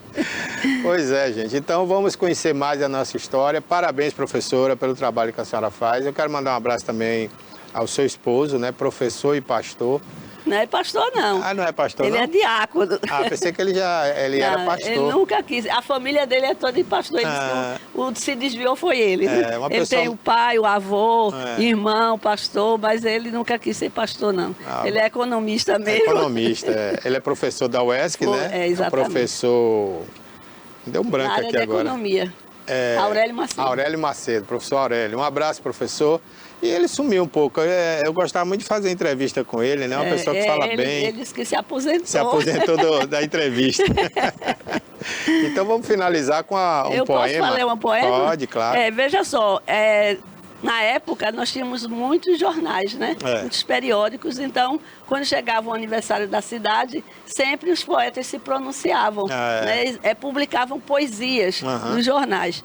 Na época do centenário de Itabuna, eu vinha fazendo uma pesquisa nos jornais e coletei essas poesias. Essas poesias que é homenagem a Itabuna ao longo do tempo. Bacana. E publicamos então esse livro, né? A gente publicou agora uma segunda edição. Antologia Poética. Antologia Poética, uma cidade centenária. A segunda edição, a primeira já acabou. Então, está à venda onde, professora? Olha, tem lá no Centro Cultural Teosópolis, certo? Mas depois vou lhe dar, essa aqui é sua. Obrigado. Bem, a que eu vou ler aqui, acho que é de Firmino Alves. Firmino Alves não, desculpe. Firmino Rocha, que é o poeta Firmino Rocha. Itabuna. Itabuna, gosto de dizer teu nome assim, terra querida. Amorosamente, com teu rio sonhando. Lembrando outros dias, ouvindo mensagens, sentindo presenças. Itabuna, gosto de dizer teu nome assim. Terra adorada, contritamente, com teu rio rezando, distante das coisas que odeiam teus luares, distante das coisas que odeiam teus poemas, distante das coisas que odeiam teus mistérios. Com tua simplicidade, com tua mansitude, com tua ternura, com tua beleza. Itabuna. Firmino Alves, publicado no jornal Diário da Tarde, 28 de julho de 1958. Olha, Diário da Tarde, que era de Ilhéus. Porque o Diário da Tarde ele publicava aqui tudo de Itabuna. Porque circulava aqui também. E era, nessa data só tinha para mais ele, né? Porque o Intransigente e o outro era o Intransigente e o A Época, né? Eles... não, nessa época já existia, mas alguns já tinham saído de circulação. Bacana. Parabéns aí, professora. E tá aí, quem quiser adquirir o livro, tem lá no Centro Cultural. Só quero falar Instituto, né? Centro Cultural Teosópolis. Lá no bairro da Conceição. E na internet também pode adquirir? Eu ainda não coloquei não, mas eu vou colocar. Ele é da editora Editos, da Via Literária. Via Literária, né? Via Literária deve ter por lá, para venda na Via Literária. Na Via Literária, que a Via Literária tem um site, né? Que disponibiliza, é isso aí. Exatamente, é publicado por lá. Muito obrigado e parabéns mais uma vez. Obrigado. Estarei sempre à disposição. Gosto muito de conversar com você e via TVI. Obrigado. E a TVI, gente, é isso. A gente hoje nem faz aquela homenagem e tal, porque a gente faz isso todo dia, né, professora? Pois então, aqui é Itabuna e Ilhéus 24 horas. Obrigado. Ok, então conversamos aí com a professora Janete Ruiz, doutora em História aí também na Universidade Estadual de Santa Cruz e com esse trabalho brilhante, gente, de manter a nossa história viva. Bom, agora vamos mudar de assunto um pouquinho, né? Vamos falar aí da corrida que aconteceu ontem aqui em Itabuna, em comemoração aos 115 anos da cidade, corrida promovida aí pela Rota Transportes. E a Maria Antonieta estava lá e conversou com a organizadora do evento, né, diretora da empresa Rota, Elaine Carleto. Vamos ver aí. Estamos aqui com a diretora de desenvolvimento da Rota Transportes, que está fazendo esse evento, a Corrida Rota 30 anos, Elaine Carleto. Eu gostaria que você destacasse a importância desse evento. Olha, comemorar gerando solidariedade e saúde para a população é bom demais. Eu agradeço a todos os colaboradores, funcionários e todos aqueles fornecedores nossos que sempre esteve conosco nessa caminhada. E assim, 115 anos de Itabuna, junto com 30 anos de Rota, é bom demais. Tem um povo que gosta de sair com as famílias nesse espaço tão maravilhoso. Aqui tem solidariedade, aqui tem família, aqui tem saúde, aqui tem as instituições da nossa cidade. Em nome delas, eu quero aqui saudar o Abrigo São Francisco e cada entidade da nossa cidade, ao lado da primeira-dama, da nossa administração, e dizer, e quero anunciar, que a partir de hoje, deputado Paulo, essa corrida vai entrar, Elaine, no calendário da cidade como corrida no dia 28 de julho de cada ano. Nessa mesma estrutura, com os patrocínios, com os apoios, eu tenho certeza que a rota vai estar sempre conosco. Corrida da cidade. É isso aí, um excelente evento, gente, muito bem organizado aí pela Rota, né? Primeiro ano que aconteceu e você viu aí o prefeito falando, né? Vai transformar em uma corrida oficial da cidade, aniversário de Itabuna, e vai ficar uma corrida tradicional. A gente acabou aqui de falar de história, de memória, então é assim que se constrói uma memória, uma história, né? A gente viu aí a largada, o início, né, de um evento que vai se tornar agora tradicional, porque nós temos muitas corridas, mas essa vai acontecer exatamente na véspera do dia de aniversário de Itabuna. Tudo é assim, gente, tudo tem que ter um começo, para que depois tenha um desenvolvimento, né? E lá no final se conte essa história, como começou, né? Então você está vendo aí o início de algo que pode se transformar na história. Só vai depender do poder público colocar isso num calendário oficial e todo ano repetir isso aí. Nós temos uma corrida em São Paulo que se tornou tradicional no Brasil, né? Final de ano, aquela chama São Silvestre, né? Aquela corrida foi iniciada por uma emissora de TV, né? Ela é de uma fundação chamada Gasper Libero, que era uma universidade de comunicação, que fica ali na Avenida Paulista, e eles deram início a essa corrida todo dia 31 de dezembro, final da tarde. Era às 5 horas da tarde quando fechava o expediente. E ali os bancos, né, que faziam aquele balanço final de ano. E a Avenida Paulista, gente, ela foi tradicional há muitos anos porque as maiores sedes dos bancos que tinha no Brasil, esses bancos ficavam ali na Avenida Paulista. Então, os bancários, né, que trabalhavam ali nesses escritórios, jogavam papel picado, porque era aquele papel que eles cortavam no final do ano, porque não prestava mais, né? Não tinham onde guardar tanto papel. Então, eles picavam o papel e durante a corrida dos atletas, eles jogavam pela janela dos prédios ali da Paulista. E isso foi ficando tradicional. Aliás, perdão, eu falei 5 da tarde, não. Essa corrida começou à meia-noite do dia 31 de dezembro, né? Depois passou para 5 da tarde e agora, se não me engano, está pela manhã, porque a Globo ela pegou essa corrida para transmitir e aí mudou de horário, né? Desvirtuou a história um pouquinho, é verdade, desvirtuou a história, porque a história mesmo se dava a partir da meia-noite do dia 31 para o dia 1º. Aí depois ela mudou, passou para 5 da tarde, porque o comércio, né, fechava ali as portas, então começava a corrida. E agora ela está acontecendo, acho que no dia 1º pela manhã. Quer dizer, mudou totalmente a história aí da corrida São Silvestre, né? Então nós temos em Itabuna agora o início de uma história, ou seja, a corrida da Rota, né, vai se transformar em uma corrida tradicional da cidade no dia do aniversário da cidade. Parabéns aí à Rota por essa iniciativa, né? A toda a diretoria aí da Rota, um abraço.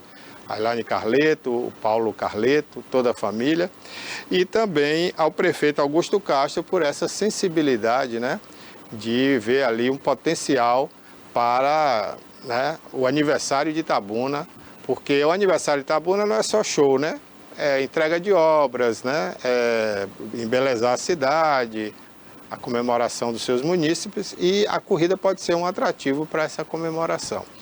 Agora, por falar em comemoração, a gente já teve aqui o Wendel hoje, né? Ele falando aí direto do local do evento, na Arena Cachoeira, onde vai acontecer hoje, né? 2 shows aí, com o Calcinha Preta e também o Pablo do Arrocha. E aí ele vai voltar, né? Daqui a pouquinho o Wendel vai voltar aí com mais informações pra gente do evento. Deixa eu ver aqui o que é que ele vai trazer aí pra gente agora. Tem uma entrevista aí com o cantor, né, que cantou ontem no Trio Elétrico, não é isso? Vamos ver então.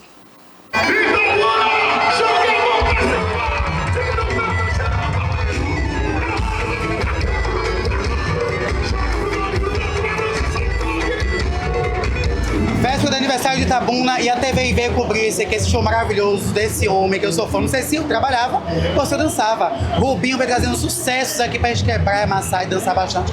Rubinho, como é que é pra você? Você já veio aqui no estádio Itabuna, que já curtiu show seu. Como é que é pra você voltar a sentir essa energia maravilhosa na véspera do aniversário da cidade? Confesso que estou realizado, né? A gente tem uma história de muitos anos com Itabuna, sempre muito bem recebido aqui. Inclusive, Wendel, você falou pra mim que curte meu trabalho há um tempo, então danço muito feliz. Eu também admiro muito você. Então eu tô muito feliz porque a galera não esquece. Eu acho que a maior honra para qualquer artista é o seu trabalho não cair no esquecimento das pessoas. Hoje aqui cantamos músicas de 20 anos de história e o povo cantando como se eu tivesse lançado semana passada. E Itabuna tem essa energia, né? A galera realmente é muito receptiva. É por isso que eu sou apaixonado por essa terra. E você sabe que você é muito importante pra galera que mete dança, pros dançarinos. E saber que você é uma influência muito forte pra gente. Eu sou dançarino também, sou professor de dança. Como eu falei, nas minhas aulas também coloco o Rubinho pra tocar. E como é que é pra você essa importância pra gente também, né, caso dos dançarinos? Pra mim a importância é muito grande, porque a dança é uma das coisas mais importantes da nossa vida, né? É aquela velha história de que quem dança é mais feliz. Quando a gente dança, a gente transmite alegria. Então eu fazer parte da vida de cada dançarino, isso pra mim é incrível, é maravilhoso. E é pra isso que eu faço músicas, né? Faço músicas pensando não só marcar a vida das pessoas de uma forma comum, mas também as danças, as coreografias, levar alegria. E eu agradeço muito, não só a você, como a todos os professores de dança, todos aqueles que representam a dança no nosso Brasil e fora dele também. Recebo muitos vídeos da Argentina, Portugal, Estados Unidos, Alemanha, todo mundo dançando as minhas músicas. Isso me deixa muito feliz. Sou muito grato a todos vocês. E já pode voltar, viu? Com certeza, volto logo. 115 anos de Itabuna, quero que você deixe os parabéns pra nossa cidade e a TV cobrindo tudo isso aqui pra você. É muito importante você estar aqui com a gente, porque a gente pediu também, né, meu filho? Com certeza. Itabuna, parabéns. Estou vendo a cidade muito evoluída, uma cidade muito organizada. Estou muito feliz com tudo que eu estou vendo, porque o povo de Itabuna merece cada dia que essa cidade esteja melhor. Que Deus abençoe vocês. Amo muito Itabuna e todos que fazem parte dessa terra. Obrigado por me receberem mais uma vez tão bem e um feliz aniversário. Beijo do Bimbinho. Eu gosto mesmo é de fazer tchucu, tchucu, tchucu, tchucu gostoso. Encerramos a matéria com esse sucesso que eu também quebro e amasso dançando, né? Beijo da TVI e Rubinho, volte mais vezes. Rubinho, vem! Bora!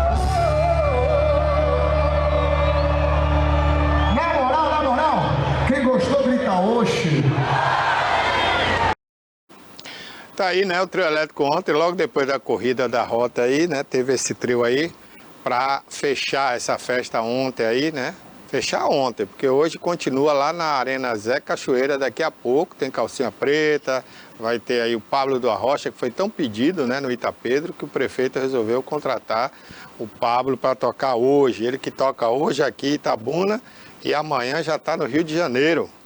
É isso aí, o sucesso do artista baiano, né, Pablo do Arrocha. Olha, gente, daqui a pouquinho eu vou, não sei se já tem os gols do Bahia ontem, né, 3-0, como diz a torcida do Tricolor lá em Salvador, brocou, né, 3-0 na Fonte Nova, vencendo aí o Juventude. E com isso o Bahia voltou a figurar ali entre os 4 melhores times da Série A do Campeonato Brasileiro, já na penúltima rodada do primeiro turno. Na outra semana já vai começar aí o segundo turno do Campeonato Brasileiro. Estamos entrando na metade do Campeonato Brasileiro. E o Bahia vem fazendo uma campanha mais segura esse ano, mais definida. O ano passado também chegou a estar em quarto lugar. Depois caiu para 8º e foi ali brigando com o Corinthians para chegar à 6ª colocação e pegar uma vaga ali. Acabou ficando em 8º mesmo. Pegou uma vaga junto com o Corinthians na fase de classificação da Libertadores. Esse ano o Bahia está mais consistente, né? Talvez consiga configurar ali entre os 4. Lembrando que a gente esse ano tem muito time bom aí, viu? O Cruzeiro melhorou muito. O Cruzeiro agora está ali brigando pelo título com o Flamengo, com o Palmeiras. O ano passado o Cruzeiro não estava bem. Então esse ano a gente já tem um Cruzeiro ali, gente, brigando pela primeira posição, não é nem pelas 3 ou 4 primeiras, é pela primeira. Ontem ele perdeu para o Ceará em casa, salto alto, a turma achou que tá bom demais, né? E aí o Ceará foi lá e surpreendeu, 2-1, chegou a fazer 3-1, mas teve um gol anulado, poderia ter sido 3-1 para o Ceará. Né? E o Ceará que é dirigido pelo aquele técnico que estava no Vitória ano passado, que levantou o Vitória para a Série A, né? E que foi demitido, eu acho, injustamente. É um bom técnico, é um excelente técnico, ele é mineiro, né? Mas há muito tempo vem treinando times aqui do Nordeste e agora pegou o Ceará na primeira divisão e está fazendo uma excelente campanha, viu? Eu acho que o Vitória, o ano passado, errou quando demitiu ele. Ele é um excelente técnico, na minha opinião. Esse ano o Vitória já trocou de técnico, né? Saiu de um técnico que vinha ali, né, fazendo um trabalho razoável e agora pegou o Carille. O Carille é conhecido porque passou pelo Corinthians, passou pelo Santos, mas é um técnico meio retranqueiro. Mas também com o que ele tem na mão, né, gente? Não dá para não ser retranqueiro, né? Vai fazer o quê? Vai se abrir para tomar muito gol? Então tem que ser retranqueiro mesmo. Quando vai ganhar muito ali, ganha de 1-0. E o Vitória vem empatando, né? Sofreu um empate em casa nos últimos minutos, conseguiu um empate fora de casa com o Mirassol no último sábado, né? Poderia até ter ganho o jogo, mas se segurou ali para não acontecer o mesmo que aconteceu em casa com o Sport Recife, né? Sofrendo um gol de empate no último segundo de jogo. Então o Vitória se segurou como pôde e ficou no 1-1. Foi um bom resultado? Foi. O Vitória hoje está fora da zona do rebaixamento, né? A 2 pontos ali do Santos e do Vasco. Esses dois grandes times aí correndo risco de rebaixamento, tanto o Santos quanto o Vasco. Né? O Vasco vem capengando, teve problema com a SAF, o Pedrinho está ali tentando segurar a onda. E olha que tem gente contra o Pedrinho lá no Rio, fazendo campanha com faixa de avião e tudo para tirar o Pedrinho do Vasco. E o Pedrinho é quem está segurando a barra ali, porque você pegar um time, né, com a fama de ser grande, como o Vasco da Gama, para não deixar cair, sem ter grandes patrocinadores e sem ter um investidor por trás, numa SAF, hoje é complicado. Que diga aí o Atlético Mineiro, que abriu a SAF e está capengando com a SAF. Né? Os jogadores estão reclamando que estão sem receber salário e olha lá. Então é difícil, não é fácil. E o Pedrinho tem gente contra ele aí para tirar ele do Vasco. Mas voltando ao Bahia, né, nós tivemos então esses 3 gols. Dá para a gente ver aí agora, Cássio, os gols? Teve aí o Jean Lucas voltando bem, brilhando nesse jogo de ontem. A torcida gostou, né? Mas também não vamos nos iludir, né, gente? É um golaço aí do Jean Lucas.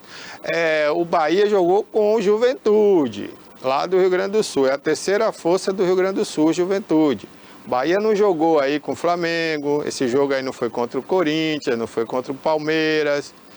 Então, não vamos comemorar muito, né? Deixa as coisas acontecerem. Vamos para frente. 4º lugar, tá legal, tá bom, mas tem que jogar melhor. O Everton Ribeiro ontem jogou uma partidaça, né? Fez belos lançamentos aí. Vamos pro próximo gol aí que o tempo tá passando. Vamos lá. Aí a comemoração. E aí o segundo gol, né? Perde, ganha aí na entrada da área.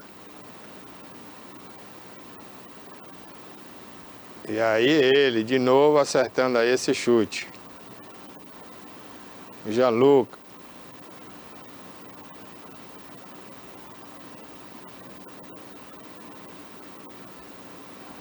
Aí a comemoração, né?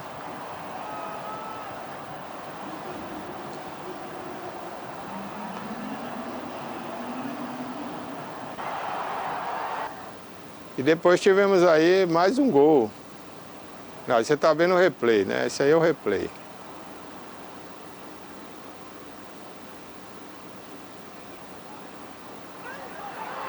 Aí o terceiro gol.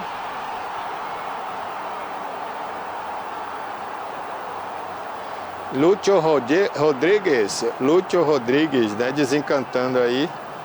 Ele que não vem marcando gol há muito tempo no Bahia, a torcida está pegando no pé, né? Mas o técnico Rogério Ceni resolveu bancar esse jogador porque acredita no potencial dele. Foi um jogador caro, custou caro para o Grupo City esse jogador, 160 milhões de reais. E o Rogério Ceni está apostando nisso aí.